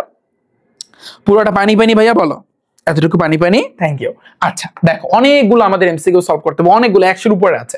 দেখো এল আই, এখানে 3 আছে, এখানে 7 আছে, এই যে আয়নটা তুমি চিন্তা করো, এল আই মানে লিথিয়াম, এখানে প্লাস আমি দিলাম, এখানে 3 দিলাম, এখানে 7 দিলাম। তুমি বিষয়টা বোঝো, এই জিনিসটা কিন্তু ওর প্রোটন সংখ্যা নির্দেশ করতেছে, ওর প্রোটন সংখ্যা কিন্তু 3, এটা কিন্তু ওর ভর সংখ্যা নির্দেশ করতেছে, বুঝছো? আচ্ছা, এবার আমি যদি এটা থেকে এটা বিয়োগ করি তাহলে কিন্তু আমি নিউটন সংখ্যা পাবো, তাই না? তাহলে নিউটন কত পাবো ভাইয়া? 7 থেকে 3 বিয়োগ করলে কত থাকে? 4, 5, 6, 7, 4 থাকে, পাইলাম। এবার আসি আমি ইলেকট্রন সংখ্যা, বলো তো এই যে লিথিয়ামের ইলেকট্রন সংখ্যা কত? কে কে বলতে পারবা? বলো, কে কে বলতে পারবা? দেখো এখানে কিন্তু প্লাস আছে, প্লাসের পর কিচ্ছু নাই, মানে এখানে এক তোমার ধরতে হবে। তাহলে প্লাস থাকলে আমি বলছি প্রোটনের সংখ্যার সাথে বিয়োগ করতে হবে। তাহলে 3 থেকে তুমি 1 বিয়োগ করবা, 3 থেকে 1 বিয়োগ করলে ভাইয়া 2। তাহলে এই লিথিয়ামের ইলেকট্রন সংখ্যা হচ্ছে কিন্তু 2, লিথিয়াম প্লাসের। বিষয়টা বুঝছো? এখন দেখি এখানে নিউটন সংখ্যা বলছে 4, এই যে নিউটন সংখ্যা 4, ঠিক আছে। প্রোটন সংখ্যা 4, প্রোটন সংখ্যা 4, প্রোটন সংখ্যা আমরা পাইছি এখানেই বলা আছে ভাইয়া 3, তার মানে এটা মিথ্যা। ইলেকট্রন সংখ্যা 2, এই ইলেকট্রন সংখ্যা 2, এটা ঠিক আছে। তার মানে 1 আর 3 হবে আমাদের আনসার হবে কি 1 আর 3। বুঝছো? পুরো বিষয়টা ক্লিয়ার? এইবার বলো, এইবার পুরো বিষয়টা ক্লিয়ার? আমি আশা করি এখন তোমাদের আর কনফিউশন থাকবে না। এটা নিয়ে যাদের কনফিউশন ছিল যে তুমি প্রোটন ভর সংখ্যা নিউটন সংখ্যা তো বের করা জানোই, এবং ইলেকট্রন সংখ্যাটা তুমি কিভাবে বের করবা। এখানে যদি মাইনাস থাকতো তাহলে আমরা যোগ করতাম, 3 এর লগে 1 যোগ করতাম, এটা মাথায় রাখবা। আমরা আরো কিছু প্র্যাকটিস করি, দেখবা। অ্যালুমিনিয়াম 3+ এর প্রোটন সংখ্যা কত? দেখো অ্যালুমিনিয়াম 3+, আমরা জানি অ্যালুমিনিয়ামের পারমাণবিক সংখ্যা কত? 13, তার মানে ওর প্রোটন সংখ্যাও 13, এটা মাথায় রাখবা। এটা কিন্তু প্রোটন সংখ্যা, এটা কিন্তু প্রোটন সংখ্যা। কিন্তু যদি আমি তোমাকে বলি, কোশ্চেন করি যে অ্যালুমিনিয়ামের পারমাণবিক সংখ্যা কত, তুমি অনায়াসে বলবা যে ভাইয়া 13। এবার আমি যদি প্রশ্ন করি যে অ্যালুমিনিয়ামের ইলেকট্রন কত, তুমি বলবো ভাইয়া 13টা, কারণ প্রোটন সংখ্যা যে কটা থাকে ইলেকট্রন সংখ্যাও সেই কটা থাকে। কিন্তু আমি যদি প্রশ্ন করি অ্যালুমিনিয়াম 3+ এর ইলেকট্রন সংখ্যা কত, তখন কিন্তু তুমি যদি বলো যে 13, তাহলে কিন্তু ভুল হবে। আমি যদি অ্যালুমিনিয়াম 3+ এর, আমি যদি শুধু অ্যালুমিনিয়াম না, অ্যালুমিনিয়াম 3+ এর ইলেকট্রন সংখ্যা যদি আমি বের করতে চাই, তাহলে ভাইয়া আমরা জানি এই যে প্রোটন সংখ্যা আছে কিন্তু 13, যেহেতু প্লাস আছে 3+, তার মানে এই 13 থেকে 3 তোমার বিয়োগ করতে হবে, থাকবে 10। তাহলে আমাদের অ্যান্সার হবে কিন্তু ইলেকট্রন হইবে 10। তো আমাদের যেহেতু কোশ্চেন করছে ভাইয়া প্রোটন সংখ্যা কত, দেখো কতগুলা বোর্ডে আসছে, তাহলে প্রোটন সংখ্যা আমাদের হবে ভাইয়া 13। বিষয়টা ক্লিয়ার? দেখো এখানে x24 আছে, দেখো এই যে 24 আবার 52, তুমি এই দুইটা বিয়োগ করলে তো নিউটন সংখ্যা পেয়ে যাবা। এখন x এর বলছে কি, প্রতীক বলছে কোভাল্ট, এই যে CO মানে কি কোভাল্ট। আমরা একটু দেখি, আমরা একটা কাজ করি, 24 স্ক্যান্ডিয়াম, টাইটানিয়াম, ভ্যানাডিয়াম, ক্রোমিয়াম। ভাইয়া ক্রোমিয়াম, এটা তো হবে ক্রোমিয়াম, এটা তো হওয়ার কথা তোমার ক্রোমিয়াম, কারণ ক্রোমিয়ামের হয়েছে কিন্তু ভাইয়া তোমার 24, ঠিক আছে। দেখো এবার ডি অরবিটাল অর্ধপূর্ণ, এখন তোমার ইলেকট্রন বিন্যাস করতে হবে 1:2 2p6, যেটা কিন্তু ভাই আমি তোমাদের চতুর্থ অধ্যায় কিন্তু শিখাইছি। চতুর্থ অধ্যায়ের উপর যারা আমার ক্লাস দেখছো, তাই না, যারা দেখছো তোমরা কিন্তু ভাইয়া এটা জানো। আচ্ছা তাহলে তুমি এই জিনিসটা একটু খেয়াল করো ভাইয়া, এই জিনিসটা একটু খেয়াল করো, এটা আসলে কি বলছে, এটা আসলে অ্যান্সারটা কি হবে পারফেক্ট। নিউটন সংখ্যা 28 কিনা, দেখো তো 52 থেকে তুমি বিয়োগ করো 24, তাহলে 28। হ্যাঁ নিউটন সংখ্যা তোমার 28, এটা ঠিক আছে। আবার প্রতীক কোভাল্ট, এটা তাহলে মিথ্যা। এটা যদি মিথ্যা হয়, এটা যেহেতু ক্রোমিয়াম হবে, তাহলে এখানে আমরা অপশনের দিকে তাকাই, অপশনে কিন্তু 2টা 3টা ছাড়া একটা কিন্তু নাই, তার মানে এইটা আর এইটা শিওর হবে, অর্থাৎ 2 আর 3 হবে, এটা শিওর থাকো 2 আর 3 হবে। ওকে, আমার কথা বুঝতে পেরেছো? কিছু কিছু বিষয় আছে, কিছু কিছু টেকনিক আছে যেগুলা তোমার কিন্তু অ্যাপ্লাই করতে হবে, এটা মাথায় রাখবা। যে তুমি দেখো এটা একটা টেকনিক খাটাইছি আমি, ডি অরবিটাল অর্ধপূর্ণ কিনা এটা আমার কইরা বের করতে হবে। তুমি কিন্তু জানো না, আমি কিন্তু জানি না, বাট আমার কিন্তু 1:2 ওইভাবে কইরা জানতে হবে। কিন্তু টেকনিকটা খাটাইছে এটা, যেহেতু আমি শিওর এটা হইবে না, তার মানে তাহলে 2 আর 3 হবে, কারণ আমরা অপশনের দিকে তাকাই।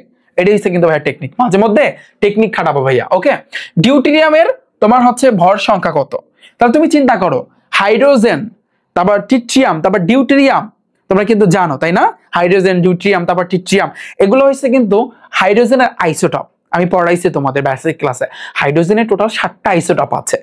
তা 7টা আইসোটপের ভিতরে প্রকৃতিতে ভাইয়া কয়টা পাওয়া যায়, কে কি জানো বলো তো, অ্যান্সার দাও ভাইয়া। প্রকৃতিতে কয়টা পাওয়া যায়? আমরা কিন্তু জানি যে প্রকৃতিতে কিন্তু 3টা পাওয়া যায়। একটা হচ্ছে কি, একটাকে বলা হয় প্রোটিয়াম, আর একটা ডিউটেরিয়াম, আর একটা ট্রিটিয়াম। তাহলে এটা বলছে ডিউটেরিয়াম। আমরা সাপোজ ধরো একটা হচ্ছে প্রোটিয়াম আর একটা হচ্ছে ডিউটেরিয়াম, ধরো ডি ধরলাম, আমি ডি ধরলাম। হাইড্রোজেনের পারমাণবিক সংখ্যা কিন্তু আমরা জানি 1 আমরা কিন্তু জানি, কিন্তু যেটা তোমার হচ্ছে এইখানে যেটা লেখা হয় এক্স্যাক্টলি, যেহেতু এটা ডিউটেরিয়াম, ডিউ তার মানে এখানে 2 লিখতে হবে। ট্রিটিয়াম হলে তাহলে আমি ডি দিয়ে এখানে 3 দিতাম, আর এখানে কিন্তু আমি 1 দিতাম। এটা মাথায় রাখবা, লেখার সিস্টেমই কিন্তু হয়েছে এইটা। ও এটা তো ট্রিটিয়াম, তার মানে তুমি টি দ্বারা প্রকাশ করবা, কি দ্বারা প্রকাশ করবা, টি দ্বারা। এখন তোমাকে ভাইয়া এখানে কোশ্চেন করছে কি, ভর সংখ্যা কত, তোমাকে কোশ্চেন করছে কিন্তু তোমার ডিউটেরিয়ামের ভর সংখ্যা কত। তাহলে কে কে বলতে পারবা এটা, বলো বলো কে কে বলতে পারবা। আচ্ছা আমার মনে হয় লেখাটা একটু উল্টা হয়েছে, সরি। সো এই আইসোটপ লেখার সময় একটা জিনিস মাথায় রাখবা, আমার একটু উল্টা হয়েছে। কিরকম, ডিউটেরিয়ামকে আমরা জানি ডি দ্বারা প্রকাশ করে, ট্রিটিয়ামকে আমরা জানি টি দ্বারা প্রকাশ করে। ডিউটেরিয়াম মানে 2, ওই 2 কিন্তু এইখানে লিখতে হবে, আর হাইড্রোজেনের পারমাণবিক সংখ্যা 1, এই 1 এখানে লাগবে, এটা 1 হবে কারণ এটা একটা হাইড্রোজেনের আইসোটোপ, ট্রিটিয়াম, তার মানে 3 তোমার এখানে লিখতে হবে। তার মানে এই যে 2 এটা কিন্তু তোমার ভর সংখ্যা, তাই না? আর এটা কিন্তু ভাইয়া তোমার প্রোটন সংখ্যা। তা আমাদের কোশ্চেন করছে ভর সংখ্যা, তাহলে ভর সংখ্যা হবে কি ডিউটেরিয়ামের? তোমার হচ্ছে 2, আমাদের आंसर হবে কিন্তু ভাইয়া 2। যদি কোশ্চেন এখন ঘুরে আসে তোমার ট্রিটিয়ামের ভর সংখ্যা কত, তখন आंसर হবে কিন্তু আমাদের 3। ভাইয়া পানি পানি বলো। এবার দেখো এইটা আয়নের ক্ষেত্রে, এই আয়নের ক্ষেত্রে আমরা যদি চিন্তা করি এখানে O2 মাইনাস 8 আছে, 16 আছে, দুইটা থেকে যদি বিয়োগ করি তাহলে আমরা নিউটন সংখ্যা পাবো 8। তাহলে এটা প্রোটন সংখ্যা 8, এটা কিন্তু ভাইয়া প্রোটন সংখ্যা, আমি সংক্ষেপে লিখি, এটার নিউটন সংখ্যা ভাইয়া তোমার কিন্তু 8, এটার ভর সংখ্যা হইছে কিন্তু তোমার 16। এই জিনিসটা আমরা যদি একটু ইলেকট্রন সংখ্যা চিন্তা করি, ইলেকট্রন সংখ্যা কত কে কে বলতে পারবা বলো তো? যেহেতু আমরা প্রোটন সংখ্যা হইছে কিন্তু 8, যেহেতু 2 মাইনাস, তার মানে 2 মাইনাস থাকলে যোগ করতে হবে, তার মানে 10, ইলেকট্রন সংখ্যা হবে 10। এখন তুমি দেখো ইলেকট্রন সংখ্যা 10, ইয়েস কমন পড়ছে। নিউটন সংখ্যা 10, নিউটন সংখ্যা 10 না, এটা ভুল। প্রোটন সংখ্যা 10, প্রোটন সংখ্যা 10 না, এটা ভুল। ভর সংখ্যা 14 না 16, এটাও ভুল। তার মানে আমাদের आंसर হবে ক নাম্বার। দেখছো ইলেকট্রন এখন বের করা শিখছো, পানি পানি ভাইয়া। দেখো এ আর প্লাস, এখানে আছে কি এ আর এর মাথায় প্লাস আছে, ঠিক আছে, আর এখানে কিউ আছে, এখানে পি আছে। এটা কিন্তু ভাইয়া প্রোটন, এটা হচ্ছে ভর সংখ্যা, এটা চার্জ। পদার্থ মৌলটির নিউটন সংখ্যা কত? নিউটন সংখ্যা কিভাবে বের করে? প্রথমটা থেকে এটা বিয়োগ, অর্থাৎ কিউ থেকে পি বিয়োগ, অর্থাৎ কিউ মাইনাস পি। তাহলে আমাদের आंसर হবে কিউ মাইনাস পি। এই যে দেখো কিউ মাইনাস পি, পানি পানি ভাইয়া বলো। এবার দেখো পয়েন্টটা Fe2 প্লাস, Fe2 প্লাস, এটা আয়রন বলছে 26 56, ফাইন। এখন তুমি এটা থেকে এটা বিয়োগ করবা, এটা তো ভর সংখ্যা, এটা নিউটন সংখ্যা।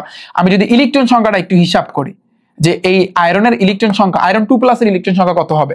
এই 26, এই 26, 2 প্লাস আছে, তার মানে 2 বিয়োগ করতে হবে, কত নামবে ভাইয়া? 24। এখন তুমি হিসাব করো, এখন ভাইয়া হিসাব করো, ভর সংখ্যা 56, এটা ঠিক আছে, ইলেকট্রন সংখ্যা 26, ইলেকট্রন সংখ্যা হবে 24, তার মানে এটা ভুল।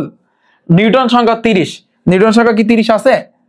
নিউটন সংখ্যা, আচ্ছা এটি 56 থেকে 26 বিয়োগ করো তো, 56 থেকে 26 বিয়োগ করলে ইয়েস 30 নামে, এটা ঠিক আছে। তার মানে 1 আর 3 তোমার সত্য, 1 আর 3 খ নাম্বার আমাদের आंसर। এটা কিন্তু হবে না, ক্লিয়ার ভাইয়া, বুঝছো? আচ্ছা সেম ভাবে তুমি এই পটাশিয়াম, এটা তোমরা একটু চিন্তা করবা, এটা তোমাদের ভাইয়া হোমওয়ার্ক থাকবে, ওকে কইরো। এবার দেখো পয়েন্টটা, এটাও সেম, তুমি জাস্ট চিন্তা করবা এই যে অ্যালুমিনিয়াম 3 প্লাস, সেম ভাবে তুমি চিন্তা করো ভাইয়া, এটাও তোমাদের ভাইয়া হোমওয়ার্ক থাকবে। এগুলোই কিন্তু তোমাদের বিগত বছরে বা এগুলোই কিন্তু ভাইয়া তোমাদের আসবে, এটা কনফার্ম থাকো, ওকে। এবং রিফাত ভাইয়া সবসময় তোমাদের টাইপ ওয়াইজ করায়। তুমি চিন্তা করো, তুমি ফিজিক্সে, কেমিস্ট্রিতে, হায়ার ম্যাথে, বায়োলজিতে তুমি যদি টাইপ আকারে এভাবে এমসিকিউ গুলো সলভ করো, তারপর সৃজনশীল গুলাও যদি টাইপ আকারে করো, শর্ট প্রশ্নগুলোও যদি টাইপ আকারে করো, তোমার সাথে কে পারবে? তুমি চিন্তা করো। এবং আমি অলওয়েজ টাইপ আকারে কিন্তু তোমাদের করাই, এবং এই জন্য ভাইয়া তোমাদের জন্য কিন্তু আমি মাস্টার প্রো বুক কিন্তু নিয়ে আসতেছি। আমি একটু দেখাই, আমি জাস্ট তোমাদেরকে একটু দেখাবো যে আসলে তোমাদের জন্য কতটা সামনের বছরে এগুলো হেল্প হবে। বললাম না তোমার কোনো সাপ্লিমেন্ট, কোনো টেস্ট পেপার কিছুই কেনা লাগবে না, জাস্ট এখানে তোমাদের ফোনের মধ্যে ক্রোম ব্রাউজার আছে না, ক্রোম ব্রাউজারে গিয়ে রিফাত একাডেমি লিখে সার্চ দাও, rifatacademy.com, তাহলে আমার ওয়েবসাইটটা কিন্তু আসবে। একটু নিচের দিকে যাও ভাইয়া, একটু নিচের দিকে গেলে তুমি দেখতে পারবা, এই যে দেখো রিফাত একাডেমি বুক লিস্ট আছে, এই যে দেখো তোমাদের জন্য এই যে বইটার কিন্তু এটা তোমার হচ্ছে ছবিটা তোমরা দেখতে পারতেছো, নাম কি? তোমার হচ্ছে রিফাত ভাইয়া টাইপ ভিত্তিক physics, chemistry, higher math, biology master pro book plus suggestion. একটু 4টা সাবজেক্ট একসাথে এতটুকু মোটা হবে, একসাথে আমি দিয়ে দেবো, জাস্ট অনলি ওয়ান, এই একটা বই। এবং এটা কবে আসবে এখানে লেখা আছে, ঠিক আছে? সো এই বইটা আমি যদি একবার লঞ্চ করি, তুমি চিন্তা করো এই জাস্ট একটা বই সুন্দরভাবে গুছানো থাকবে। এবং আরেকটা কথা বলে রাখি, এবং এই বইয়ের ভিতরে স্ক্যানার সিস্টেম থাকবে, যে স্ক্যান করলে ভাইয়ের ক্লাস তুমি দেখতে পারবা, ওকে। প্যারানোর কিছু নাই, ইনশাআল্লাহ এই নিয়ে তোমরা আরো সামনে বিস্তারিত জানতে পারবা। দেখো ভাইয়া টাইপ 4 এখন আসে না, এটা কিন্তু 2026 সালের শুরুর দিকে আসবে ইনশাআল্লাহ, ওকে। দেখো রাদারফোর্ড, এই যে দেখো আমাদের অলরেডি 3টা টাইপ ডান, এখন আমরা টাইপ 4 এ কিন্তু চলে আসছে। দেখো রাদারফোর্ড পরমাণু মডেল আবিষ্কার হয় কত সালে? এই রাদারফোর্ড দিছে কত সালে ভাই বলো তো? 1911। আর বোর দিছে তার 1 বছর পর, 12-13 তে দিছে, তাহলে 1911 হবে, ডান ভাইয়া। এবার দেখো বোর পরমাণু মডেল অনুযায়ী পারমাণবিক বর্ণালী ব্যাখ্যা করা যায়। বোর কিন্তু পারমাণবিক বর্ণালী ব্যাখ্যা করছে, কিন্তু প্রত্যেকটা মানে পরমাণুর কিন্তু পারমাণবিক বর্ণালী ব্যাখ্যা করতে পারে নাই। শুধুমাত্র ভাইয়া, শুধুমাত্র কোনটার বলো তো, কে কে বলতে পারবা? শুধুমাত্র বোর একটা মাত্র মৌলের পারমাণবিক বর্ণালী ব্যাখ্যা করছে, সেটা হচ্ছে কিন্তু ভাইয়া তোমার হাইড্রোজেন। হাইড্রোজেন ছাড়া বাকি যতগুলো আরো অনেকগুলো মৌল আছে না, পর্যায়সারণীতে 118টা মৌল, হাইড্রোজেন বাদে বাকি যতগুলো মৌল ছিল ওগুলার কিন্তু পারমাণবিক বর্ণালী কিন্তু ব্যাখ্যা করতে পারে নাই। এটা কিন্তু বোরের কিন্তু একটা সীমাবদ্ধতা, আমি পড়াইছি না তোমাদের। আচ্ছা, এবার দেখো পয়েন্টটা, এম শক্তি স্তর। এই হয়েছে কিন্তু মজার খেলায় আমরা এখন ঢুকবো। এই মজার খেলায় আমার সাথে কিন্তু পার্টিসিপেট করতে হবে। দেখো এম শক্তি স্তরে খেয়াল করি আমরা, এম শক্তি স্তরে সর্বোচ্চ কতটা ইলেকট্রন থাকতে পারে। ঢাকা বোর্ডে আসছে, রাজশাহী বোর্ডে আসছে, কুমিল্লা বোর্ডে আসছে, দিনাজপুর বোর্ডে আসছে, কতগুলা বোর্ডে আসছে, এর কোনো হিসাব নাই। তুমি কিন্তু জানো ভাইয়া কিন্তু তোমাদের শক্তি স্তর সম্পর্কে ধারণা দিচ্ছে, আমি এই জন্য একটু বেসিকটা রাখছি, বেসিকের স্লাইড গুলো আমি রাখছি যাতে করে তোমাদের একটু হালকা করে একটু টাচ দিতে পারি এবং পুরো বিষয়টা যেন তোমাদের ক্লিয়ার হয়ে যায়। ওকে, তুমি দেখো আমি তোমাদেরকে একটু দেখাতে চাই, এখানে নাই, এই যে দেখো একটু খেয়াল করো, এই স্লাইডটার দিকে তাকাও, এটা কিন্তু বোর পরমাণু মডেলে কিন্তু তোমার হচ্ছে স্লাইড। এই যে দেখো শক্তি স্তর গুলা, এটা হচ্ছে n ইকুয়াল টু যদি n এর মান যদি 1 হয় তার মানে কে শক্তি স্তর, n এর মান 2 হলে l, n এর মান 3 হলে m, n এর মান 4 হলে n শক্তি স্তর। মনে আছে আমি পড়াইছি না এই শক্তি স্তরকে? এটার নাম কয়টা? এই যে শক্তি স্তর গুলা যেগুলো দেখতে পারতেছো টোটাল 5টা নাম। এই 5টা নাম কি কি? তুমি এটাকে কক্ষপথ বলতে পারো, তুমি এটাকে শক্তি স্তর বলতে পারো, তুমি শেল বলতে পারো, তুমি অরবিট বলতে পারো, তুমি স্থির কক্ষপথ বলতে পারো। কতগুলা নাম ভাইয়া, তুমি চিন্তা করো একবার। ওকে, আচ্ছা যাই হোক, আমি জাস্ট একটু আইডিয়া দিলাম তোমাদেরকে, একটু মনে করাই দিলাম। এখন আমরা এগুলো সলভ করা শুরু করব। ওকে ভাইয়া, রেডি? রেডি ভাইয়া? একটু হয়তোবা ক্লাসটা অনেক বড় হবে, বাট তুমি এক ক্লাসে তোমার কিন্তু ফুল কভার হয়ে যাচ্ছে, ফুল এমসিকিউ। জাস্ট তুমি চিন্তা করো, এগুলো কিন্তু আমি 1000 এমসিকিউ তোমাদেরকে করাবো। আমি বলছি না আমার ব্যাজে আমি তোমাদের টোটাল রসায়নে 1000, পদার্থবিজ্ঞানে 1000, উচ্চতর গণিতে 1000, জীববিজ্ঞানে 1000, এইগুলাই কিন্তু সেগুলা। জাস্ট এগুলো করলে এনাফ, এর বাড়তি একটা এমসিকিউ করা আদৌ কোনো দরকার নাই, আদৌ কোনো দরকার নাই। এবং এগুলোই কিন্তু আমার বইয়ের ভিতরে থাকবে, মাস্টার প্রো বুকের ভিতরে ইনশাআল্লাহ থাকবে। ওকে, তুমি দেখো এম শক্তি স্তর, আমরা জানি কে শক্তি স্তর, এটা কখন n এর মান যখন অন হবে তখন কে শক্তি স্তর, n এর মান যখন 2 হবে তখন l শক্তি স্তর, n এর মান যখন 3 হবে তখন m শক্তি স্তর, n এর মান যখন 4 হবে তখন কিন্তু তোমার n শক্তি স্তর। এখন তুমি বলো কতটি ইলেকট্রন থাকতে পারে? আমরা জানি এই যে 1 2 3 4 এগুলা কিন্তু শক্তি স্তর। শক্তি স্তরে এটা মাথায় রাখবা, একেবারে মাথায় গেঁথে রাখবা, শক্তি স্তরে সর্বোচ্চ কত ইলেকট্রন থাকতে পারে, সর্বোচ্চ ইলেকট্রন সংখ্যা। এটা তুমি কিভাবে বের করবা? একটা সূত্র আছে, সর্বোচ্চ ইলেকট্রন সংখ্যা বের করার সূত্র 2n²। এটা মাথায় রাখবা, 2n², কোনো কথা নাই। শক্তি স্তরে সর্বোচ্চ কতগুলা ইলেকট্রন আছে, এটা একটা সূত্র হচ্ছে 2n²। তুমি দেখো ভাইয়া m বলছে, আমাদের সূত্র কিন্তু 2n²। ওকে, তাহলে 2 ইন্টু m যেহেতু বলছে, তাহলে m যদি বলে n এর মান কত হবে 3, তাহলে 2 ইন্টু 3 এর মাথায় কিন্তু স্কয়ার, তার মানে 2 ইন্টু 3 3 9, 9 দ্বিগুণে 18, তার মানে আমাদের অ্যান্সার হবে কিন্তু ভাইয়া ঘ নাম্বার। ওকে ভাইয়া, পানি বলো, এটা মাথায় রাখবা, শক্তি স্তরে বা শেল বা অরবিট যাই বলো না কেন, সর্বোচ্চ ইলেকট্রন সংখ্যা এটা ডিপেন্ড করবে, মানে এটা সূত্রটা হচ্ছে 2n²। ওকে ভাইয়া, পানি এতটুকু। আচ্ছা, এবার দেখো পরেরটা বলছে কি, কপারের n শক্তি স্তরে কতটি ইলেকট্রন আছে? কপারের n শক্তি স্তরে কতটি ইলেকট্রন আছে? কতটি ইলেকট্রন আছে? এখন আমাদের এই কপার, এই যে কপারটা, এই কপারকে আমাদের ইলেকট্রন বিন্যাস করতে হবে। বলো তো ইলেকট্রন বিন্যাসটা কিন্তু ভাইয়া তোমরা কিন্তু সবাই জানো, আমি কিন্তু তোমাদেরকে শিখাইছি যে ভাইয়া কয়টা হইতে পারবে। তুমি চিন্তা করো একটু, সাপোজ ভাবো কপার, একটু চিন্তা করো, ইলেকট্রন বিন্যাস করতে হবে। কপার হচ্ছে কত? কপার জিঙ্ক, তার মানে এটা হচ্ছে 29। ইলেকট্রন বিন্যাস করো, 1s2 2s2 2p6 3s2 3p6, কয়টা? 18টা ডান, 3d এবং আরেকটা হচ্ছে কিন্তু 4s। আমরা জানি 4s এর আমরা 2টা দিব, তারপরে 3d এর কিন্তু তোমার 9টা দিতে হবে, তার মানে আমাদের 29টা হয়েছে। কিন্তু তুমি দেখো এই যে খেয়াল করো, ডি এর মাথায় যদি সাইড থাকে, ডি এর মাথায় যদি, এটা হচ্ছে অরবিটাল, ডি এর মাথায় 4 অথবা যদি 9 থাকে, ও যদি কোনোভাবে কারো কাছ থেকে একটা ইলেকট্রন পায়, মনে আসছে পড়াইছিলাম না, তাহলে কিন্তু ও কিন্তু সুস্থিতি অর্জন করে। এই কারণে ওরে পক দিয়ে এমন ভাবে পক দিবে, এমন ভাবে ওরে গলায় ফেলবে, ও তখন এই এস অরবিটাল বলবে, ডি বলবে এস ভাই তুই তো আমার ভাই, তুই আমার কলজিয়ার ভাই, তুই আমার একটা ইলেকট্রন দে, তোর তো অসুবিধা নাই, তোর মাথায় যদি একটা ইলেকট্রন থাকে কোনো অসুবিধা আছে? তখন ও বাধ্য হয়ে একটা ইলেকট্রন দিবে, তখন ও 10 হবে আর ও কিন্তু 1 হবে। এখন আমাদের কি বলছে? এন শক্তি স্তর, আমরা জানি কে এল এম এন। এটা যদি আমরা চিন্তা করি ভাইয়া, এই যে 1 আছে 1s2, এই 1s2 এটা হচ্ছে কিন্তু কে শক্তি স্তর, কারণ কে কখন? যখন n এর মান যখন অন থাকে। তারপর হচ্ছে এল, যখন n এর মান 2 থাকে, তাহলে কে এল। এবার 3 কখন থাকে ভাইয়া? যখন তোমার এটা m এর জন্য n এর মান যখন এম এর মান সহজ কথা, এন এর মান যখন তোমার কি থাকে একটু খেয়াল করো, এটা দেখো এন এর মান যখন 3 তখন এম, এন এর মান যখন 4 তখন এন, তাই না? দেখো এই এসে কিন্তু 4, তাহলে 4 এ আসছে, তার মানে হয়েছে এটা এন। এখন আমাদেরকে বলছে কতটা ইলেকট্রন আছে, দেখো তো এখানে কয়টা ইলেকট্রন আছে ভাইয়া, একটা। কয়টা? একটা। এটা মাথায় রাখবা, এখানে আছে কিন্তু তোমার একটা, এখানে 10টা, তাহলে অ্যান্সার হবে কি আমাদের এই ক নাম্বার। ভাইয়া বুঝছো বিষয়টা? বুঝছো? তোমার ইলেকট্রন বিন্যাস শিখতে হবে, এবং এই পুরো বিষয়টা আমি কিন্তু 2টা ক্লাসের মাধ্যমে, 2টা ক্লাস এই অধ্যায় একেবারে পানির মতো সহজ বানাই দিছি।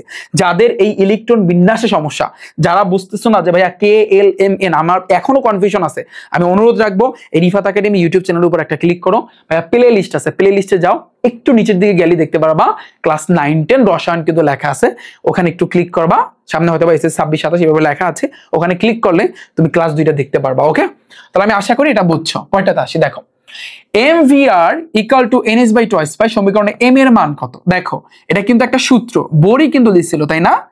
mvr equal to ns by twice pi, তাহলে এখানে m মানে কি ভাইয়া? ভর। এটা কিসের ভর বলো তো? ইলেকট্রনের ভর। মনে আছে? কারণ ইলেকট্রন গুলা যে কক্ষপথে ঘোরাঘুরি করে, ওদের কিন্তু আমরা কৌণিক ভর বের করছিলাম, বেসিক ক্লাস যারা দেখছো তোমরা কিন্তু জানো। তাই এই ইলেকট্রনের ভর কত? 9.1 × 10⁻28 গ্রাম। তাহলে তুমি দেখো এই 9.1 × 10⁻28 গ্রাম, এই যে আমাদের आंसर আমরা পেয়ে গেছে। এখন তুমি যদি বলো যে ভাইয়া এইখানে হয়তো বা কিছু একটা ঘাবলা আছে, তোমার এখানে -28 গ্রাম, খেয়াল করো 9.1 × 10⁻28 গ্রাম, এটা অনেক সময় কেজিতে থাকতে পারে, যেহেতু মাইনাস থাকলে 3 বাড়বে, অর্থাৎ 29, 30, 31, তোমার অনেক সময় কেজিতে থাকতে পারে, × 10⁻31 কেজি হবে। একটু বিষয়টা দেখো, এই বিষয়টা একটু দেখো, ঠিক আছে? এখানে হয়তো বা একটু অপশনগুলো উঠাইতে একটু মিস্টেক আছে।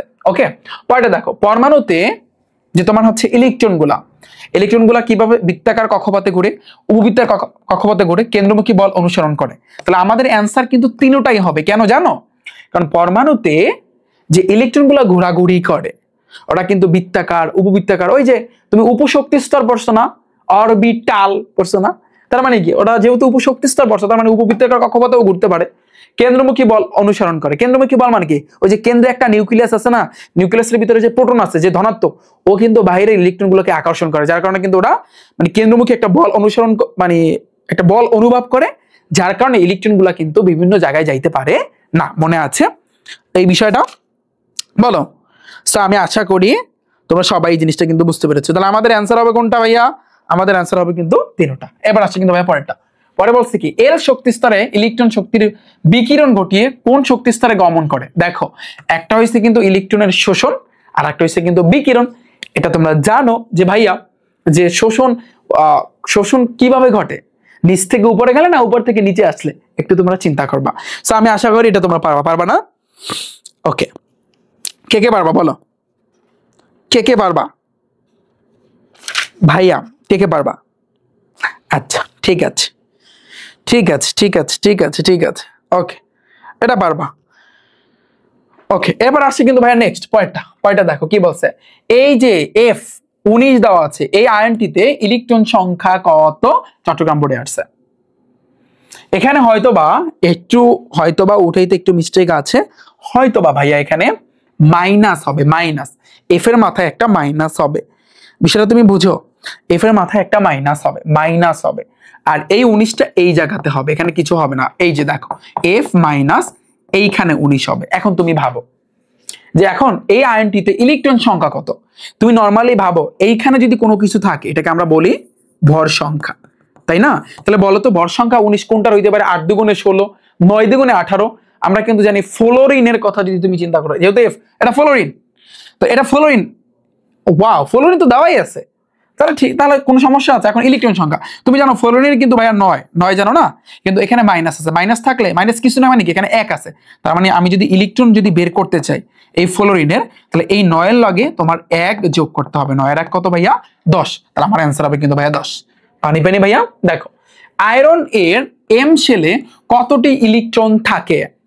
আয়রন এর এম শেলে কতটি? KLMN। আমরা এখন আয়রনটা চিন্তা করবো, শুধু আয়রন কিন্তু দিচ্ছে, শুধু আয়রনের কিন্তু ভাইয়া 26। ইলেকট্রন বিন্যাস করো, 1s2 2s2 2p6 3s2 3p6, 18 ডান। তারপর 3d আর 4s, আমরা জানি 4s এর দুইটা দিতে হবে, বাকি থাকে 6টা, 6টা আমি দিলাম। এখন আমাদের বলছে এম, আমরা জানি এটা হচ্ছে কিন্তু এটা হচ্ছে কি ভাইয়া কে শক্তি স্তর, এটা হচ্ছে কিন্তু এল শক্তি স্তর, এটা হচ্ছে কিন্তু এম শক্তি স্তর, এটা হচ্ছে কিন্তু তোমার এন শক্তি স্তর। এখন আমাদের বলছে এম শেলে কতটা ইলেকট্রন, তাহলে এখানে 2টা, এখানে 6টা, 6 এর 2 কত ভাইয়া 8, 8 আর এখানে 6, মোটামুটি ভাবে আমি বলতে পারি 14টার মতো হবে। তাহলে আমাদের অ্যান্সার হবে কিন্তু ভাইয়া 14, মোটামুটি ভাবে আমাদের অ্যান্সারটা হবে কি এখানে ভাইয়া 14 হবে। বিষয়টা বুঝছো? বলো এতটুকু বুঝছো কিনা? জাস্ট যখন শুধু আয়রন বলবে, শুধু যখন আয়রন বলবে। ওকে ক্লিয়ার, আমি আশা করি বুঝছো। পরেরটাতে আসি, দেখো Mn2+, এই যে দেখো Mn2+ এবং এখানে আছে কিন্তু ভাইয়া 25। এম শেলে কতটা ইলেকট্রন আছে তুমি জাস্ট একটু নরমালি ভাবো, তুমি আপাতত 2+টা বাদ দাও। ম্যাঙ্গানিজ, এই ম্যাঙ্গানিজের ওর এমনিতেই 25, ইলেকট্রন বিন্যাস করো 1s2 2s2 2p6, তারপর 3s2 3p6, 18 ডান, 3d আর 4s আসবে। তাহলে 4s এর আমি দিব 2টা, আর এখানে যেহেতু আমরা জানি 25, একটু খেয়াল করো। এখন এইখানে ইলেকট্রন বসানোর আগে এখন তোমার চিন্তা করতে হবে ভাইয়া, যেহেতু এখানে 2+ বলছে, 2+ মানে কি এখানে 25 25 থাকবে, কিন্তু 2+ মানে কি ভাইয়া বলো তো? এই 25 থেকে 2 বিয়োগ করতে হবে, হইবে কত ভাইয়া 23। এখন তুমি হিসাব করবা এখানে 23টার, তুমি 18টা বসাইছো না, 3s2 3p6, তোমার এই 18টা ডান, বাকি থাকে কয়টা? বাকি থাকে ওখানে 2টা আর এখানে 3টা, 5টা থাকে। আর 5টার ভিতরে 2টা অরে দিছো, বাকি থাকে 3টা, 3 অরে দিয়ে দিলা বাস। এখানে কিন্তু এই জায়গাতে যে ইলেকট্রন বিন্যাস করছো, কয়টার ইলেকট্রন বিন্যাস করছো ভাইয়া বলো তো? তোমার 23টার ইলেকট্রন বিন্যাস করছো, তুমি কিন্তু 25টার হিসাব করো নাই, এটা মাথায় রাখবা। তাহলে এখন তোমাকে বলছে এম শেলে, এটা হচ্ছে কিন্তু কে শেল, এটা হচ্ছে তোমার এল শেল, এটা হচ্ছে তোমার এম শেল, তাই না? আর এটা হচ্ছে কিন্তু তোমার এন শেল। তোমাকে বলছে কি ভাইয়া এম শেলে, এম শেলে তোমার কয়টা আছে? 2, 6 আর 2 8, 9 10 11। তোমার অ্যান্সার হবে কিন্তু ভাইয়া তোমার 11টা, 11টা তো হওয়ার কথা। ম্যাঙ্গানিজ 2+, দাঁড়াও এম শেলে কতটা ইলেকট্রন আছে? Mn2+, 11টা তো হওয়ার কথা ভাইয়া। দেখো 11টা তো হওয়ার কথা, বাট এটা কি 11টা হবে? আদৌ কি 11টা হবে? এইখানে কিন্তু একটু ঘাবলা আছে। ঘাবলা কি জানো? ঘাবলাটা আমি একটু বলি তোমাদেরকে। আমাদের সব কিছুই কিন্তু ঠিক আছে, কিন্তু ঠিক মানে তোমাদের ওইখানে কিন্তু ইলেকট্রন বিন্যাস করছে যেইভাবে, এই যে 3Dর মাথায় কিন্তু 3টা না, ও কি করছে এই যে 2টা, এই 2টা কিন্তু ওর কাছ থেকে নিয়ে আসছে। তাহলে ও কিন্তু সুস্থিতি অর্জন করছে, অর্থাৎ 5 হইছে। তাহলে 5 হইলে তখন কিন্তু এটা 13 হবে, অর্থাৎ অ্যান্সার কিন্তু এখানে ভাইয়া 13 হবে, কিন্তু হিসাবে হয় কিন্তু 11টা। এখন তুমি বলবা যে ভাইয়া ওর 2টা ও কেন এখানে দিয়ে দিল, এটা কি ইলেকট্রন বিন্যাসের ব্যতিক্রম? এটা তো আপনি ভাইয়া তো আপনি শিখালেন না। এটা কিছুটা ব্যতিক্রম, কিছুটা ভাইয়া ব্যতিক্রম, কিছুটা ভাইয়া ব্যতিক্রম। এটা একটু মাথায় রাখতে হবে কেন ব্যতিক্রম, এটা কেন ওখান থেকে 2টা করলো, কারণ এখানে কিন্তু তোমার 2 বিয়োগ করছো, 2 বিয়োগ করলে তখন এরকম ব্যতিক্রম আসবে। বিষয়টা বুঝছো? আমি আরো সামনে তোমাদের ক্লিয়ারলি বুঝাবো। এখানে এই জিনিসটা তো বুঝছো যে কেন এখানে পাস হয়েছে। এখন কিন্তু এটার মাথায় কিছু থাকে না, মানে 0, কিছু নাই মানে কিন্তু 0। আমার কথা বুঝতে পেরেছো? এটা তো বুঝছো যে কেন এখানে পাস হয়েছে আর কেন এখানে 0 হয়েছে। কারণ এই 3D ওর মাথায় 3 ছিল, ও চিন্তা করছে কোনোভাবে যদি এই এস অরবিটাল থেকে 2টা ইলেকট্রন হাতিয়ে নেওয়া যায় তাহলে কিন্তু ও সুস্থিতি অর্জন করবে। এখন ও কিন্তু সুস্থিতি অর্জন করছে আর ওর মাথায় কিন্তু 0। তো এখন এই হিসাব করলে হইবে কিন্তু ভাইয়া 13টা।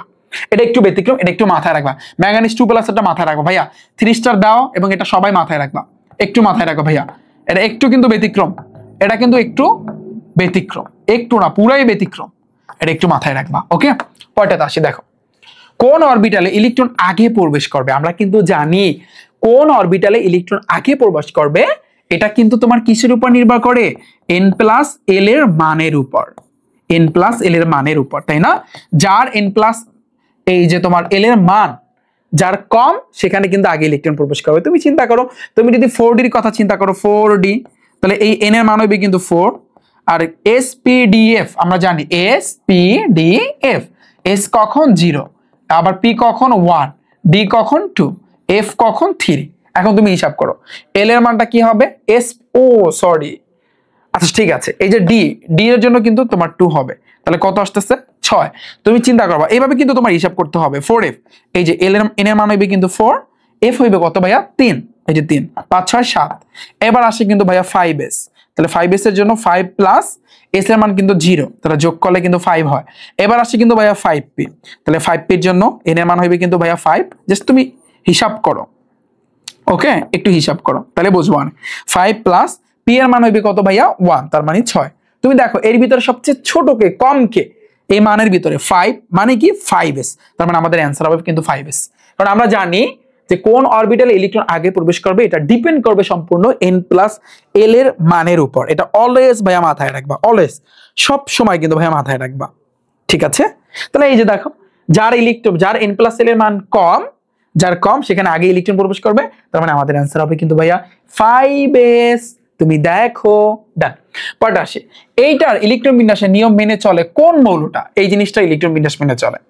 তুমি ডি এর মাথায় এখানে 10 আছে আর এনএস তোমার এস এর মাথায় এখানে অন আছে, তাহলে তুমি চিন্তা করো কোনটা মেনে চলতে পারে। ডি অরবিটালে কিন্তু 10টা, তুমি দেখো ভাইয়া ডি অরবিটালে কিন্তু 10টা, বলো তো ডি অরবিটালে কিন্তু 10টা, তারপরে এখানে এস এর মাথায় 1। আমরা কিন্তু চিন্তা করি, আমরা কিন্তু কপারের একটা ইলেকট্রন বিন্যাস জানি, কপার 29, তুমি হিসাব করো 1s2 2s2 2p6, 10টা ডান, 3s2 3p6 18টা done, 3d and then 4s।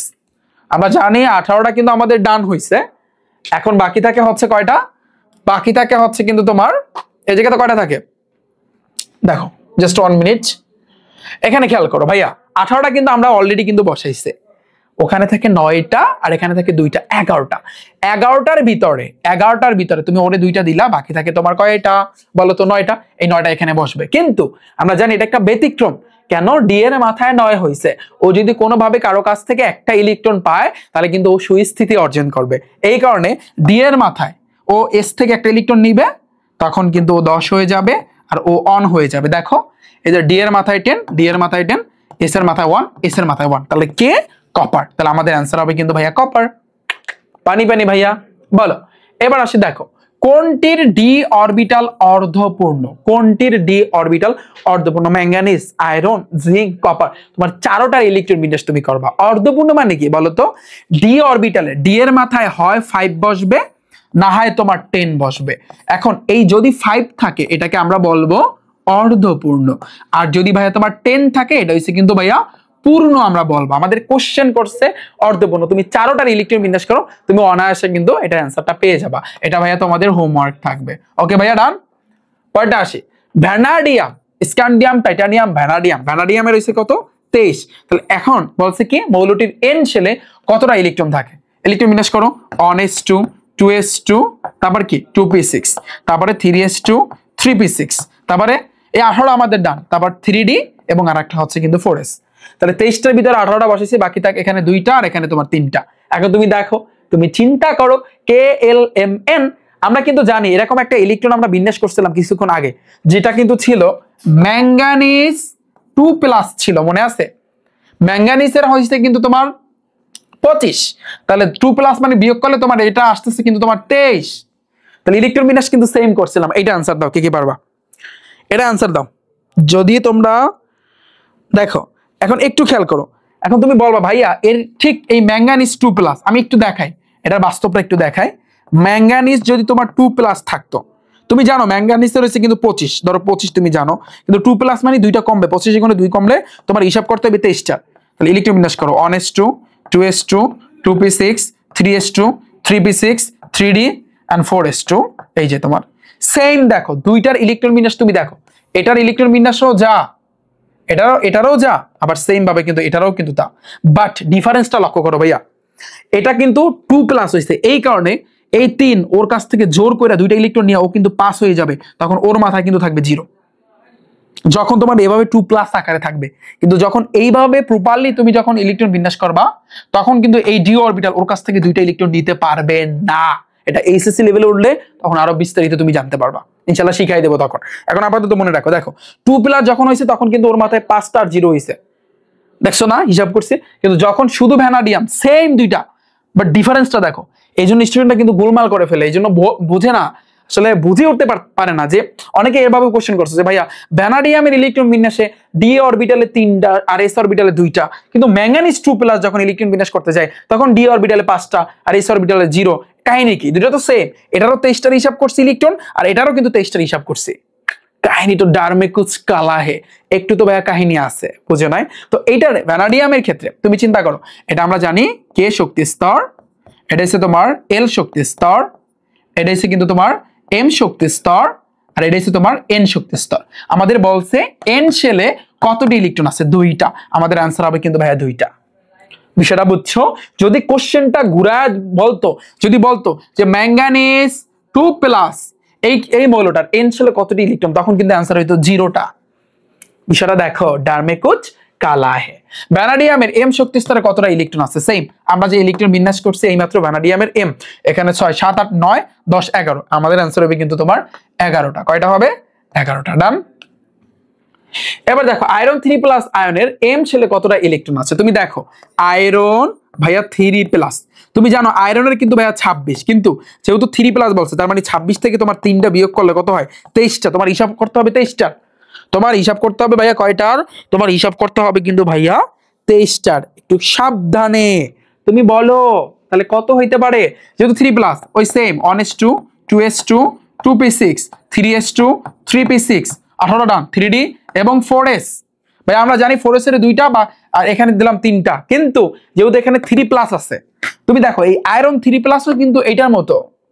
এই যে দেখো আমি কিন্তু বলতে পারি ম্যাঙ্গানিজ 2+ এর মতো, আবার আয়রন 3+, আয়রন 3+, আমরা জানি আয়রনের কত? 26, 3+ করলে সেম ওই যে তোমার 23টাই হবে সেম, কিন্তু এইটার আয়রনটারও কিন্তু এরকম ইলেকট্রন বিন্যাস হবে সেম আয়রন 3+ এর। তো এটার ক্ষেত্রেও কাহিনী এইটা, এটার ক্ষেত্রেও কাহিনী এইটা। এই যে তোমার ওর মাথায় কিন্তু তোমার 5 দিতে হবে, 2টা জোর করে নিবে, আর ওর মাথায় কিন্তু 0 থাকবে বাস। এখন m শেল হিসাব করো, এটা হচ্ছে k শেল, তারপর এটা হচ্ছে কিন্তু l শেল, হ্যাঁ এটা হচ্ছে তোমার m শেল। এই যে দেখো তাহলে 6 7 8 9 10 11 12 13, তাহলে মোটামুটি আমাদের आंसर হবে কিন্তু ভাইয়া 13। এবার বিষয়টা বুঝতে পেরেছো? যদি মাথায় 3+ 2+ ওই আকারে আসে তখন কিন্তু একটু ডিফারেন্স হবে, এছাড়া কিন্তু ডিফারেন্স হবে না। ডান আমাদের এটা, আমি আশা করি ক্লিয়ার তোমাদের। n = 3 l = 2 হলে কোনটি সম্ভব? বিষয়টা তুমি বুঝো। এটা কিন্তু ধরো ওই যে আমরা n এর মান আমরা ছোট হাতের হিসাব করি না 3, আর l এর মান হইছে কিন্তু ভাইয়া 2, একটু হিসাব করো কিভাবে সম্ভব। 3 তো বোঝো, এটা তোমার যে কোনো একটা, কিন্তু এই যে দুইটার মধ্যে যে কোনো একটা হবে, কিন্তু l এর মান 2 কখন? আমরা জানি s এর জন্য তোমার হচ্ছে 0, p এর জন্য হচ্ছে কত ভাইয়া?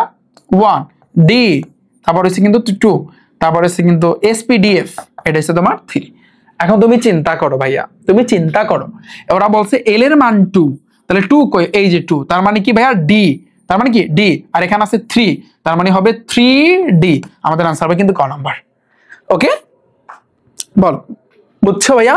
পানি পানি পুরো জিনিসটা আরো পানি পানি করতেছে। দেখো কোন অরবিটালটি n = 4 এবং l = 2, এটা সিলেট বোর্ডে আসছে। তুমি দেখো যেহেতু আমরা জানি s এর জন্য এটা মাথায় রাখবা 0, p এর জন্য 1, d এর জন্য 2, f এর জন্য 3। এখন তুমি হিসাব করো, তো এই যে 4 আছে, এই যে 4 আমি এখানে দিলাম, এই যে l এর মান 2 কই? 2 কই? 2 কই? এই যে 2, এই যে 2, তাহলে 2 যদি থাকে তার মানে d, তার মানে 4d। আমাদের आंसर হবে কিন্তু তোমার 4d হওয়ার কথা, spdf। l এর মান 2, তারাও তো spdf, আচ্ছা 4d, হ্যাঁ 4d হবে, এখানে একটু মিস্টেক হয়েছে, এটা হবে 4d হবে, আমরা শিওর, কারণ এগুলা ইজি, এগুলা ইজি। কোন অরবিটালের শক্তি অপেক্ষাকৃত কম? আমরা জানি এটা ডিপেন্ড করবে সম্পূর্ণ n+l এর মানের উপর। ঠিক আছে, তুমি প্রত্যেকটা মান বের করবা, প্রত্যেকটা মান বের করবে, এটা তোমাদের হোমওয়ার্ক থাকবে, পারবা না? হোমওয়ার্ক থাকবে, প্রত্যেকটা তুমি বের করবা। 5s এ এখানে কত আসে, 3d তে কত আসে, 4f এ কত আসে, 4p তে কত আসে, তারপর তুমি ক্যালকুলেট করবা। দেখো ক্রোমিয়াম 3+ আয়নে কতটা ইলেকট্রন আছে? Chromium, scandium, titanium, vanadium, chromium 24। তুমি চিন্তা করো ভাইয়া, ক্রোমিয়াম 3+, আমরা জানি এটা 24, বাট হিসাব করতে হবে যেহেতু 24টা থেকে 3টা গেলে 21টার হিসাব করতে হবে। তাহলে হিসাব করো 1s2 2s2 2p6 3s2, হ্যাঁ তারপরে 3p6, তাহলে আমাদের 18 ডান, তারপর 3d এন্ড দেন 4s আসবে। এখন তুমি দেখো 18টার ভিতরে ওরে দিলাম 2টা, ওরে দিলাম 1টা। এখন তুমি দেখো যে কতটি ইলেকট্রন আছে ক্রোমিয়াম 3+ আয়নে, ও কতটি ইলেকট্রন আছে। জাস্ট এটা তো ইলেকট্রন বিন্যাস করা আদৌ কোনো দরকার নাই, যেহেতু 3+, তার মানে 24 থেকে 3 তুমি বিয়োগ করবা, হ্যাঁ তাহলে তোমার আসতেছে 21টা। তাহলে আমাদের आंसर হবে কিন্তু ভাইয়া 21। আমি বুঝাইতে পারছি? বলো এটা তোমরা বুঝছো? আচ্ছা পরে আসে ভাইয়া, দেখো পরেরটা, ক্রোমিয়ামের m শেলে কতটা ইলেকট্রন? এই যে দেখো এই ক্রোমিয়ামের, ওটা তো এটা তো জাস্ট বলছে শুধু ক্রোমিয়াম, এটা শুধু ক্রোমিয়াম। আচ্ছা তাহলে ক্রোমিয়ামের হইছে কিন্তু আমরা জানি 24, ইলেকট্রন বিন্যাস করো 1s2 2s2 2p6 3s2 3p6 3d and then 4s। তাহলে আমরা 18টা বসাইছি, বাকি থাকে 4 6টা, 2টা দিলাম আর 4টা আমি এখানে দিলাম। যেহেতু এটা ব্যতিক্রম, ওর কাছ থেকে একটা নেবে 5 আর এটা হচ্ছে কিন্তু 1। এখন m শেলে বলছে, এটা হচ্ছে কিন্তু k শেল, এটা হচ্ছে তোমার l শেল, হ্যাঁ k শেল, তারপর l শেল, and then এটা হচ্ছে কিন্তু তোমার m শেল। সো 8 9 10 11 12 13, তাহলে মোটামুটি আমাদের অ্যান্সার হবে কিন্তু ভাইয়া 13। কত হবে? 13। বুঝাইতে পারছি আমি? বলো, এতটুকু বুঝছো? ক্লাসটা 1 ঘন্টা কিন্তু অলরেডি ওভার হয়েছে ভাইয়া। এবার দেখো নিচের কোন মৌলটি ইলেকট্রন বিন্যাস 2n² এর সূত্রকে সমর্থন করে না? কোনটা 2n² এর সূত্রকে সমর্থন করে না? তুমি চিন্তা করো, ইলেকট্রন বিন্যাস 2n² এর সূত্রকে সমর্থন করে না। 2n² এর সূত্রকে সমর্থন করে না কোনটা বলো তো? ফ্লোরিন, সোডিয়াম, তারপর হচ্ছে ক্লোরিন, পটাশিয়াম, কোনটা বলো তো? কোনটা? তুমি বলবা যে ভাইয়া আমরা যদি এই ক্যাটাগরি ম্যাথগুলো যদি আমরা করতে চাই, আমরা তাহলে কি করব? 2n² এর সূত্রকে মেনে চলে না। তুমি পটাশিয়ামটা, এটা মাথায় রাখবে, এটা তোমাদের বইও আছে। এই পটাশিয়ামের কত? 19টা ইলেকট্রন বিন্যাস করো। 1s2 2s2 2p6 3s2 3p6, 18টা ডান। বাকি থাকে একটা, 3d আসবে and then 4s আসবে। আমরা নরমালি জানি, অর্থাৎ এখানে কি হবে? 4s এ আগে ইলেকট্রন প্রবেশ করবে, কারণ ওর কিন্তু ক্ষমতা 3d এর চেয়ে কম। তাই বাকি থাকে একটা কিন্তু ওরে দিয়ে দেবে, 3d কিন্তু থাকবেই না। 3d কিন্তু ভাইয়া থাকতেছে না, 3d কিন্তু ভাইয়া তোমার থাকতেছে না, ঠিক আছে? এখন তুমি দেখো এই মৌলটা 2n² এর সূত্রকে কোনোভাবেই কিন্তু মানে না। দেখো, কারণ 3p এর পর 3d আসার কথা, কই 3d কই? যদি এভাবে দেখো যে 3d নাই 4s আছে, তার মানে ওইটাই কিন্তু 2n² এর সূত্রকে সমর্থন করবে। আমার কথা বুঝতে পেরেছো? যদি তুমি দেখো যে ভাইয়া 3d নাই কিন্তু 4s আসছে, তাহলে ওইটাই কিন্তু তোমার 2n² এর সূত্রকে মেনে চলে না। তাহলে এটা আনসার হবে কিন্তু ভাইয়া পটাশিয়াম। ডান। এটা ইলেকট্রন বিন্যাস করে দেখবা, এটা জাস্ট তোমাদের হোমওয়ার্ক থাকবে, এটা পারবা সবাই, একেবারে ইজি। n = 3 হলে কোন অরবিটাল অসম্ভব? কোন অরবিটালটা অসম্ভব? আচ্ছা, একটা হচ্ছে সম্ভব, আমাদের কোশ্চেন করছে উল্টাটা অসম্ভব। তার মানে এখন তোমার প্রত্যেকটা ইলেকট্রন বিন্যাস করে দেখতে হয় n = যদি তোমার 3 হলে কোন অরবিটালটা অসম্ভব? Fluorine, sodium, chlorine. তুমি প্রত্যেকটা ইলেকট্রন বিন্যাস করে ঠান্ডা মাথায় কিন্তু ভাইয়া তুমি দেখবা, ঠিক আছে? তাহলে যদি তুমি ঠান্ডা মাথায় তুমি দেখো, তাহলে এখানে একটু ঘাবলা তুমি দেখতে পাবা। আচ্ছা ঠিক আছে, পাইছো? আচ্ছা বলো তাহলে এটা কোনটা হইতে পারে? আচ্ছা, এখানে হয়তো বা অপশনগুলো একটু মিস্টেক আছে, অপশনগুলো আসলে এক্স্যাক্টলি এগুলো হবে না। যে এখানে হবে কি তোমার 3s 3p 3d, দেখো এভাবে হবে, 3s হবে 3p তারপরে 3d, এবং আরেকটা হবে কিন্তু ভাইয়া তোমার 3f। এখন তোমাকে বলছে কি যে কোনটা n = 3 হলে কোন অরবিটালটা অসম্ভব? তুমি 3s পাবা, n = যদি 3 হয়। তুমি যদি চিন্তা করো, s এর জন্য পাবা 0, p এর জন্য 1, d এর জন্য 2, তারপর f এর জন্য ভাইয়া তোমার 3 পাচ্ছ, spdf। এখন তুমি দেখো 3s তুমি পাবা না, বলো 3s এ কত হয়? তুমি n + l এর মান চিন্তা করো, n এর মান 3 আর s এর জন্য আমরা জানি 0, তার মানে 3 পাচ্ছ। তারপর 3p তুমি চিন্তা করো ভাইয়া, তাহলে 3 + p এর জন্য 1, 4 পাচ্ছ। তারপর তুমি 3d তুমি চিন্তা করো, 3 + d এর মান কিন্তু তোমার 2, 5 পাচ্ছ। তারপর তুমি 3f তুমি চিন্তা করো, তার মানে হচ্ছে কিন্তু 3 + f এর জন্য কিন্তু 3, 3 আর 3 কত? 6। একটা জিনিস তুমি খেয়াল করো ভাইয়া, অলওয়েজ মাথায় রাখবা, এই যে n এর যে মানটা, এই যে n এর মান, n মানে কি? এটা শক্তি স্তর বোঝাচ্ছে। এই n এর মান এদের চেয়ে কিন্তু সেম বা বড়, মানে বিষয়টা হচ্ছে n এর মানটা কিন্তু এগুলোর সমান হইতে পারবে না, বা n এর মানের চেয়ে এরা বেশি হইতে পারবে না, ওটা কিন্তু অসম্ভব। তুমি দেখো এই যে 3f 3 এর লাগে 3 যোগ করছে, এটা সম্পূর্ণ অসম্ভব, এটা কোনোভাবেই সম্ভব না। বাকিগুলা কিন্তু সম্ভব। কেন? এই যে দেখো 3 এর, এই যে তুমি l এর যে মানগুলো লাগছো 0 1 2, সবাই কিন্তু তোমার 3 অপেক্ষা ছোট, ছোটগুলো সম্ভব। যদি এর চেয়ে বড় হয়, ওই বড়গুলা কোনোভাবেই সম্ভব না। আমরা আরো ক্লিয়ার হব সামনে, আরো আমরা ক্লিয়ার হব। ওকে, পরেরটা দেখো, হাইড্রোজেনের আইসোটপ কতটি? আমরা জানি হাইড্রোজেনের টোটাল 7টা আইসোটপ আছে, যার ভিতরে প্রকৃতিতে পাওয়া যায় 3টা। আমাদের কোশ্চেন করছে যেটা, তাহলে আমাদের অ্যান্সার হবে 7টা। হাইড্রোজেন মৌলের সর্বশেষ আইসোটপটির নিউট্রন সংখ্যা কত? আমরা জানি আইসোটপ যেটা মেনলি, ধরো এটা হাইড্রোজেনের প্রোটন সংখ্যা, বা এটা তো আমরা জানি 1, যেহেতু 7টা তাহলে এখানে 7 হবে। এখন নিউটন সংখ্যা মানে 7 থেকে 1 বিয়োগ করতে হবে, 7 - 1 তার মানে কত ভাইয়া 6। তাহলে আমাদের কিন্তু অ্যান্সার হবে কিন্তু 6। দেখছো কোশ্চেন কিভাবে কিন্তু ঘুরায় দিছে, কোশ্চেন কিভাবে ঘুরায় দিছে, তাই না? তো আমরা জানি এগুলা যতই আমাদেরকে ঘুরায় দিক না কেন আমরা কিন্তু এগুলো অনায়াসে কিন্তু করতে পারবো, রাইট? আচ্ছা ঠিক আছে, এখন তুমি দেখো ভাইয়া, তুমি দেখো এখন এইখানে একটু আমার মানে একটু ঝামেলা আছে। তুমি বলবা যে ভাই আপনি তো পড়াইছেন 7টা আইসোটপ, এটা হয় না, এটা হয় না কেন? দেখো হাইড্রোজেনের যেহেতু 7টা আইসোটপ আছে, হাইড্রোজেনের আইসোটপ টোটাল কয়টা বলছে এখানে 7টা, ঠিক আছে, কিন্তু এই 7টার ভিতরে প্রকৃতিতে পাওয়া যায় 3টা। এই 3টাকে বেশি প্রাধান্য দেওয়া হয়। এই কারণে হাইড্রোজেন মৌলের সর্বশেষ আইসোটপটি, এই যে মৌলের সর্বশেষ আইসোটপটি নিউটন সংখ্যা কত, এই সর্বশেষ দ্বারা কি বোঝায়? ওই যে প্রকৃতিতে যে 3টা পাওয়া যায় না, ওই 3টার লাস্টেরটা, অর্থাৎ আমরা জানি তোমার হচ্ছে প্রোটিয়াম, ডিউট্রিয়াম, ট্রিটিয়াম, যেটা ট্রিটিয়াম, ওই ট্রিটিয়াম এটা 1 আর এটা 3, এইটা নিউটন সংখ্যা। 3 থেকে 1 বিয়োগ করবা, তার মানে নাম্বার হয়েছে কিন্তু 2, তোমার অ্যান্সার হবে কিন্তু ভাইয়া 2।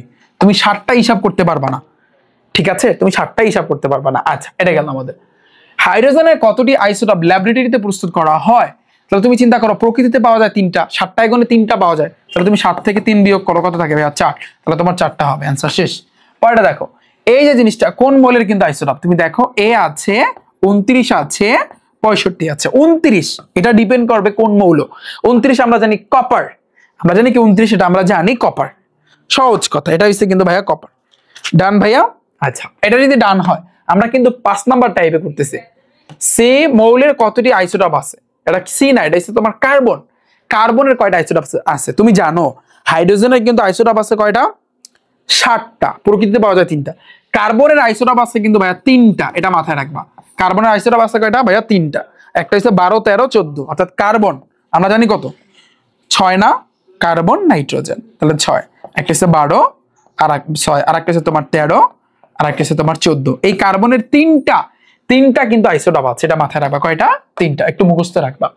সি মৌলটা মানে কার্বন মৌলটা হচ্ছে কি যে ভি এর সাথে নিরপেক্ষ এবং অম্লীয় এই দুই ধরনের অক্সাইড উৎপন্ন করে, এর সাথে সমযোজী, এগুলো আমরা পরবর্তী চ্যাপ্টারে শিখবো, সেগুলো মিলায় কিন্তু কোশ্চেনটা করছে, এটা একটু রাইখা দাও, এটা সবচেয়ে ইম্পর্টেন্ট, বাট এটা আমরা পঞ্চম অধ্যায় যখন শিখবো তখন আমাদের জন্য সুবিধা হবে।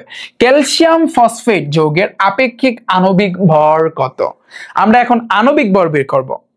আণবিক ভর কিভাবে বের করা এটা কিন্তু তোমরা জানো, ম্যাক্সিমামে কিন্তু তোমরা জানো, কিন্তু যখন আমাদের বলবে আপেক্ষিক আণবিক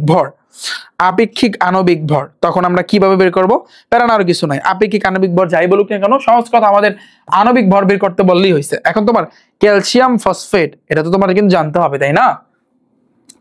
ক্যালসিয়াম ফসফেট এটা কিন্তু ধরো ক্যালসিয়াম, আর ফসফেট যেটা ফসফেট PH4 না, PH4, হ্যাঁ, তাহলে ক্যালসিয়াম ফসফেট মানে Ca3 ফসফেট, এটাকে আমি কিন্তু 2 দিয়ে দিলাম। ওকে ডান ভাইয়া, বুঝছো? ক্যালসিয়াম ফসফেট, সরি এটা ও হবে, এটা কিন্তু ও হবে, ফসফেট, ক্যালসিয়াম ফসফেট। এই ক্যালসিয়াম ফসফেট যৌগের আপেক্ষিক আণবিক ভর, তা আণবিক ভর আমরা কিভাবে বের করব? ক্যালসিয়ামের কত ভাইয়া? 20, 20 এ ডাবল করো, 20 দুগুণে 40, ওর সাথে 3 আছে, সংখ্যা থাকলে ভাইয়া গুণ, পাশাপাশি আসতে কিন্তু যোগ, আবার ব্র্যাকেট দাও। ফসফরাসের কত ভাইয়া? 15, 15 দুগুণে কত ভাইয়া? 30, আমরা কিন্তু জানি।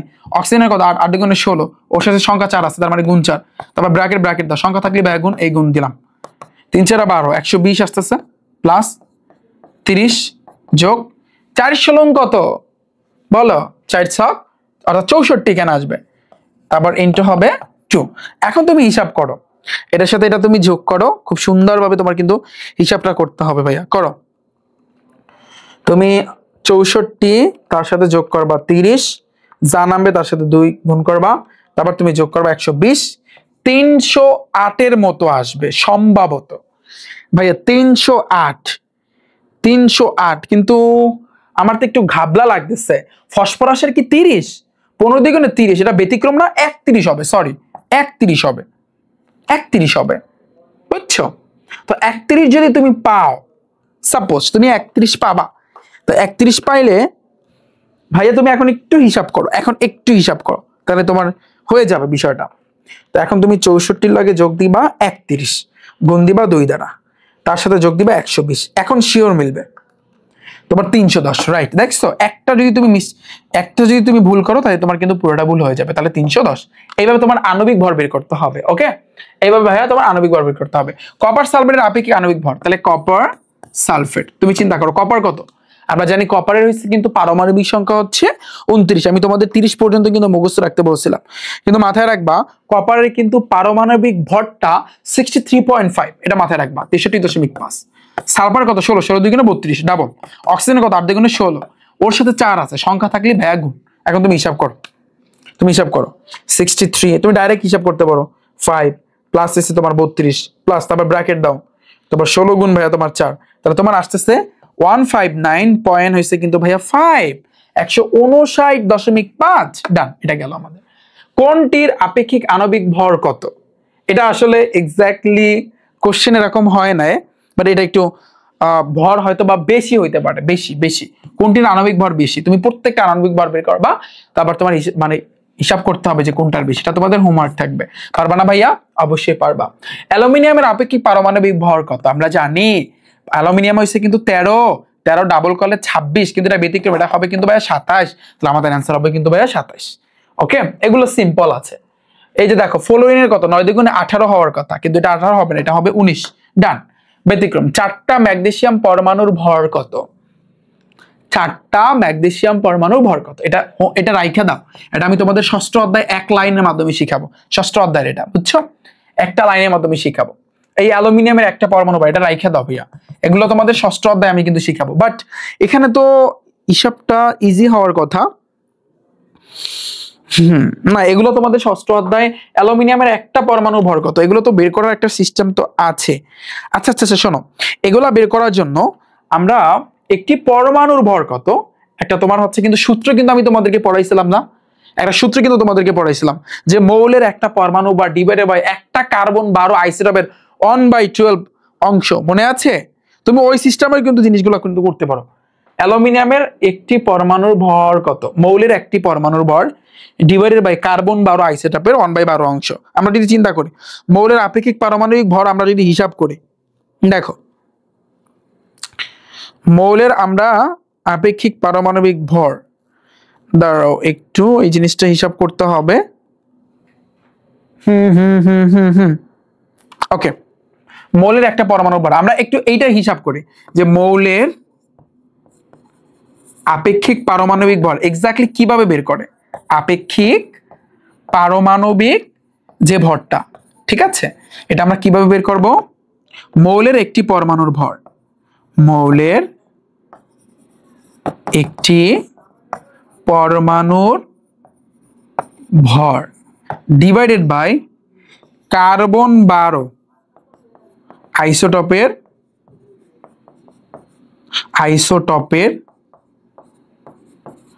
1/12 অংশ।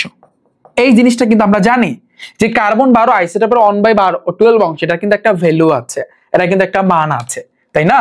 আমাদের বলছে কি অ্যালুমিনিয়ামের একটা পরমাণু ভর, এই যে মৌলের একটা পরমাণু ভর, তোমার এইটা বের করতে হবে। তুমি চিন্তা করো, আমি একটু সহজে শিখাই। মৌলের আপেক্ষিক পারমাণবিক ভর, এখানে আমি লিখলাম আপেক্ষিক পারমাণবিক ভর, খেয়াল করো কতটা ইজিলি শিখাই পারমাণবিক ভর। এখন আমরা জানি অ্যালুমিনিয়ামের পারমাণবিক ভর কত? অ্যালুমিনিয়াম 13 দুগুণে 26, এটা ব্যতিক্রম 27, দাও এখানে 27 ইকুয়াল টু, এটা তুমি রাইখে দাও, কারণ এইটা তোমার বের করতে হবে। মৌলের একটি পরমাণুর ভর ডিভাইডেড বাই একটি কার্বন 12 আইসোটোপের 1/12 অংশ, এটা মান আছে না? 1.66 ইন্টু 10 টু দি পাওয়ার কত ভাইয়া? -24 গ্রাম। 1.66 ইন্টু 10 টু দি পাওয়ার -24 গ্রাম। এখন তুমি হিসাব করো, আর গুণ করো, এটা নিচে মনে মনে এক চিন্তা করো, তাহলে তো খেল খতম। মৌলের একটি পরমাণুর ভরের সাথে 1 গুণ করলে মৌলের একটি পরমাণুর ভর হবে, ঠিক আছে?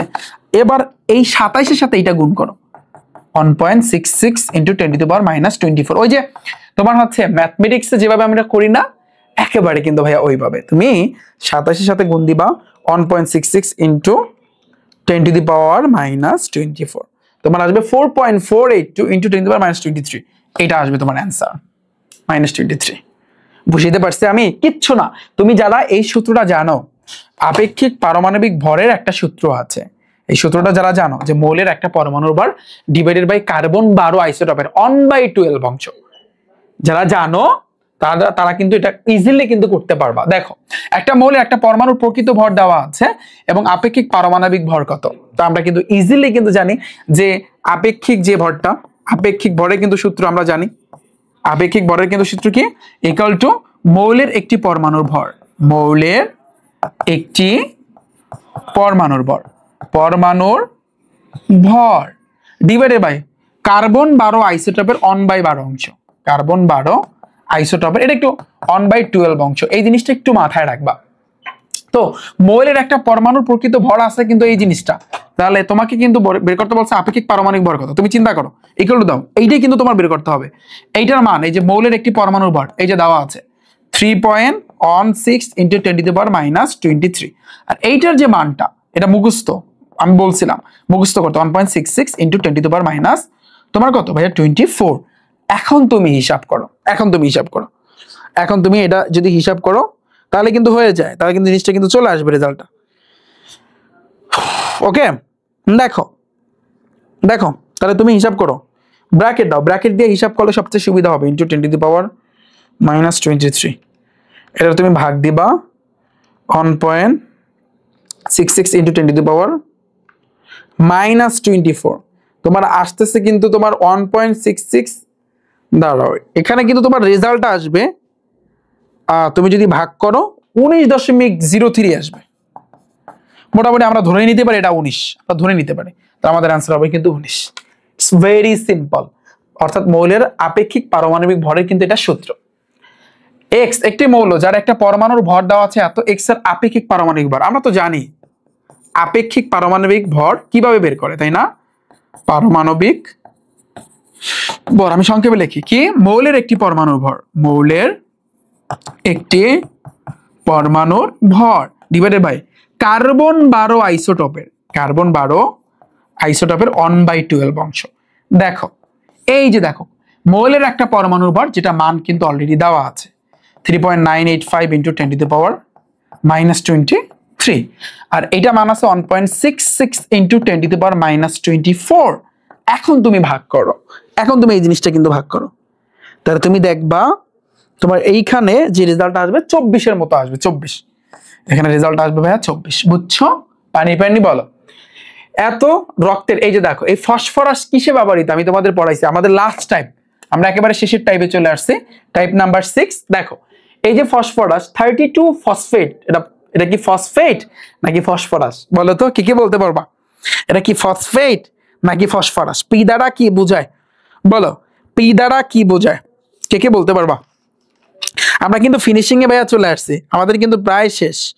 শোনো মাথায় রাখবা এই যে ফসফরাস পি দ্বারা বোঝায়, তো এই ফসফরাসকে তুমি কি করতে পারবা, রক্তের লিউকেমিয়া রোগের চিকিৎসা ব্যবহৃত হয়, উদ্ভিদের বেড়ে ওঠা, হাড়ের ব্যথায়, কোনটা কোনটা আমার মনে হয় এই দুইটা হবে, এই দুইটা হবে, একটু মুখস্থ করবা তোমরা, কারণ এগুলো তোমার একটু মুখস্থ করতে হবে, এই দুইটা 1 আর 2 হবে। এগুলো তোমাদের আমি কিন্তু লাস্টের দিকে দেখাই দিচ্ছি যে তোমরা এগুলো করবা। রোগাক্রান্ত স্থানে ছবি ওঠাতে কোনটা ব্যবহার করা হয়, টেকনিশিয়াম কোনটা না, মানে হচ্ছে কিন্তু 32 ফসফেট কিন্তু ব্যবহার করা হয়, কোনটা ব্যবহার করা হয় কে কে বলতে পারবা ভাইয়া, নাকি টেকনিশিয়াম 99, টেকনিশিয়াম 99, এটা মাথায় রাখবা। রোগক্রান্ত স্থানে ছবি উঠানোর জন্য কোনটা ব্যবহার করা হয় তোমাদের আমি বলছি, ফিনিশিং এ কিন্তু আমি বলছি, এখানে আর বেশি নাই, মোটামুটি আছে এখানে। সো এই আমাদের শেষ, এখানে আমি কিন্তু শেষ করছি, এখানে আমি শেষ করছি, এখানে তোমাদের ওভারঅল এই চ্যাপ্টারে 100-এর উপরে আছে এমসিকিউ, সো ওখান থেকে বাছাই করে এই 6টা টাইপে শেষ। তেজস্ক্রিয় আইসোটোপ ব্যবহার করে জমিতে কোন মৌলগুলো মানে হচ্ছে পরিমাণ জানা যায়, জাস্ট এগুলা লাস্টের দিকে তোমাদের আমি বলছিলাম এখান থেকে পড়তে। আমি আশা করি আমার সকল স্টুডেন্ট যারা আছো তোমরা সবাই পড়ছিলা ভাইয়া বলো, আমি ফিনিশিং এ তোমাদের দেখাই দিছিলাম, মনে আছে? আমি তোমাদের দেখাই দিছিলাম, এই যে দেখো রোগ নির্ণয় করার জন্য কোন আইসোটোপ ব্যবহার করা হয়, টিউমারের উপস্থিতি নিরাময় করার জন্য, রক্তের লিউকেমিয়া রোগের চিকিৎসার জন্য কোনগুলো ব্যবহার করা হয়, আমি আশা করি তোমরা বুঝছো। শেষ, আমাদের এই কিন্তু খেলা শেষ, আমাদের খেলা শেষ। এখন তুমি বলো এমসিকিউ 6টা টাইপ সব পানি পানি কিনা একটু আমাকে জানাও ভাইয়া, পুরো পানি পানি না? এবং ভাইয়া এগুলো সম্পূর্ণ স্লাইড ভাইয়া তোমরা পেয়ে যাবা তোমরা ক্লাস শেষে, যারা আমার ব্যাচে আছো স্পেশালি ভাইয়া তোমরা কিন্তু জানো 2026 সালে যারা এসএসসি পরীক্ষা দিবা, আমি আগেও আলোচনা করছি ভাইয়া, এবং যাদের শর্ট সিলেবাস দিচ্ছে, এবং 2027 সালে যারা এসএসসি পরীক্ষা দিবা তোমাদের জন্য রিফাত ভাইয়া সায়েন্সের 4 সাবজেক্টে একটা ক্র্যাশ কোর্স চালু করছে, যেই কোর্সে আমি তোমাদের এইভাবে তোমরা কিন্তু এই অধ্যায়ের প্রথম ক্লাসটা দেখছো না, বেসিক ক্লাস সুন্দরভাবে বুঝিয়ে দিয়েছি, তারপরে দুইটা ক্লাস লাগছে হয়তোবা, এরপরে কিন্তু আমি তোমাদের এমসিকিউ করাইছি, এর পরবর্তী ক্লাসটা হবে কিন্তু ভাইয়া সৃজনশীল, তোমরা সৃজনশীল এইভাবে হবে, এটা হয়তো বা গণিতের একটা সৃজনশীল, বাট এইভাবে আমি কিন্তু তোমাদের type wise one shot CQ কিন্তু আমি তোমাদেরকে নিব এইভাবে সৃজনশীল। তুমি চিন্তা করো প্রত্যেকটা চ্যাপ্টারের তুমি যদি ফার্স্টে বেসিক শেখো বইয়ে যা আছে, তারপরে যদি ভাইয়া তুমি এই যে তোমার টাইপ ওয়াইজ এমসিকিউ যদি তুমি শেখো, শুধু এমসিকিউ না টাইপ ভিত্তিক এমসিকিউ, তারপর যদি তুমি সিকিউ মানে সৃজনশীল শেখো, তোমার সাথে কে পারবে? বিষয়টা তুমি বলছো। এবং তোমাদের জন্য কিছুদিন পর আমি একটা এক্সামের ব্যবস্থা করতেছি, আমার ওয়েবসাইটে তোমরা জানতে পারবা।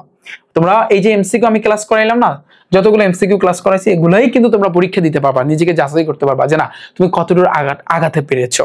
ঠিক আছে ভাইয়া, দেখো তোমাদের জন্য আমি কিন্তু এই কোর্স চালু করছি, যে কোর্সের ফি হচ্ছে সায়েন্সের 4 সাবজেক্ট একসাথে কোর্সের ফি হচ্ছে মাত্র 1020 টাকা। তুমি যদি 4টা সাবজেক্ট ভাগ করো তোমার 200 টাকা 200-250 টাকা করে পড়তেছে, জাস্ট ফুল বই কাভার এবং বইয়ের বেসিক, এভাবে টাইপ ভিত্তিক এমসিকিউ, সৃজনশীল এ টু জেড যা আছে সায়েন্সের 4টা সাবজেক্ট ভাই ফুল তোমাদের কাভার এই কোর্সটায়। যারা বলবা ভাই আমার তো 4 সাবজেক্ট, আমি কৃষি নিছি, আমার তো 4 সাবজেক্ট নাই, তুমি চাইলে 3 সাবজেক্টে ভর্তি হতে পারবা, তোমার জন্য কোর্সের ফি হচ্ছে মাত্র 820 টাকা। কিভাবে পড়াবো ভাইয়া তো বুঝতে পেরেছো। তোমাদের এমসিকিউ করাবো আমি টোটাল 1000, রসায়ন বই থেকে 1000 এমসিকিউ করাবো প্রত্যেকটা চ্যাপ্টারে। এভাবে এই যে দেখো আজকে 70 না 71টা করাইলাম, এভাবে টোটাল কিন্তু 1000 এমসিকিউ করাবো।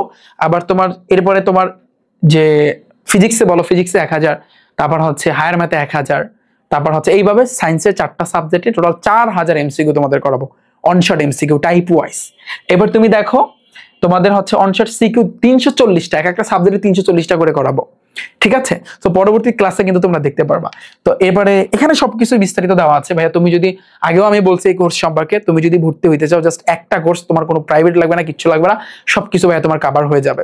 তুমি যদি ভাইয়া ভর্তি হইতে চাও, তোমার ফোনের মধ্যে ক্রোম ব্রাউজার আছে না ভাইয়া, ক্রোম ব্রাউজারে যাবা, এখানে গিয়ে তুমি সার্চ দিবা রিফাত একাডেমি অথবা rifatacademy.com, জাস্ট এখানে আসবা, এখানে এসে একটু তুমি নিচের দিকে যাবা, একটু নিচের দিকে গেলে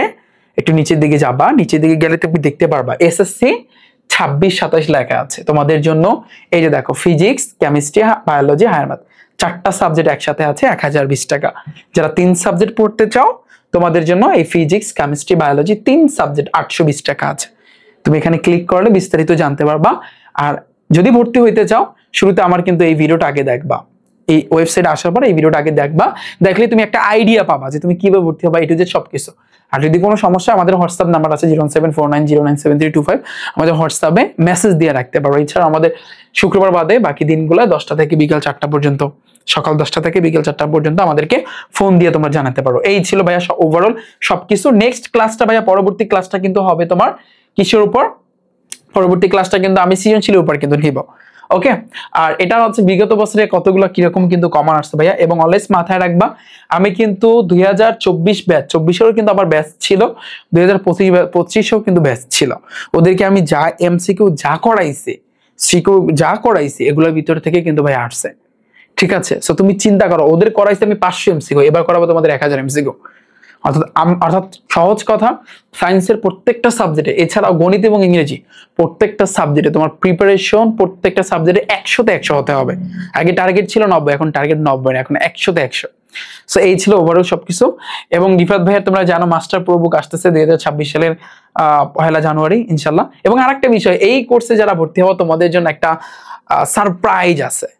যারা ভর্তি হবা, সারপ্রাইজ বলতে তোমাদের প্রথম পুরস্কার দেওয়া হবে ল্যাপটপ, সেকেন্ড পুরস্কার স্মার্টফোন, থার্ড পুরস্কার স্মার্ট ওয়াচ, ফোর্থ পুরস্কার একটা ক্যালকুলেটর। অর্থাৎ টোটাল আমি 20 জনকে এই পুরস্কারগুলো কিন্তু দিব। সো এটা নিয়ে ওখানে কিন্তু আমি দিয়েছি, তোমরা কিন্তু জানতে পারবা। তোমরা যদি একটু দেখো, শুধু যে সায়েন্সের 4টা সাবজেক্ট এরকম না, যারা গণিত আর ইংরেজিতে যারা ভর্তি হবো তোমাদের জন্য আলাদাভাবে এভাবে কিন্তু দেওয়া হবে। অর্থাৎ বিষয়টা হচ্ছে এরকম, তুমি যদি সায়েন্সে যদি ভর্তি হও, তুমি ধরো ফার্স্ট হইলা সায়েন্সের সাবজেক্ট পরীক্ষা দিয়ে, তুমি একটা ল্যাপটপ পাবা। এবার তুমি গণিত আর ইংরেজি কম্বোতে আসো, সেখানে যখন তুমি হবা সেখানেও ধরো তুমি ফার্স্ট হইলা, তার মানে তুমি ল্যাপটপ পাবা কিন্তু 2টা। তো এইভাবে কিন্তু 2 গ্রুপের জন্য, অর্থাৎ সায়েন্সের 4 সাবজেক্টে যারা আছো এবং তোমার হচ্ছে গণিত এবং ইংরেজিতে যারা আছো তোমাদের জন্য সেম ভাবে এবার পুরস্কার কিন্তু ব্যবস্থা করা হয়েছে। ওকে, সো বিস্তারিত তোমরা জানতে পারবা ওখানে ক্লিক, অর্থাৎ আমার ওয়েবসাইটে যাও, ওখানে গেলে তুমি সবকিছু জানতে পারবা। তাহলে সবাই ভালো থাকবে, সুস্থ থাকবে, দেখা হচ্ছে তোমাদের সাথে নেক্সট ক্লাসে। সাথেই থাকো রিফাত একাডেমি ইউটিউব চ্যানেল এবং ফেসবুক পেজে। আল্লাহ হাফেজ।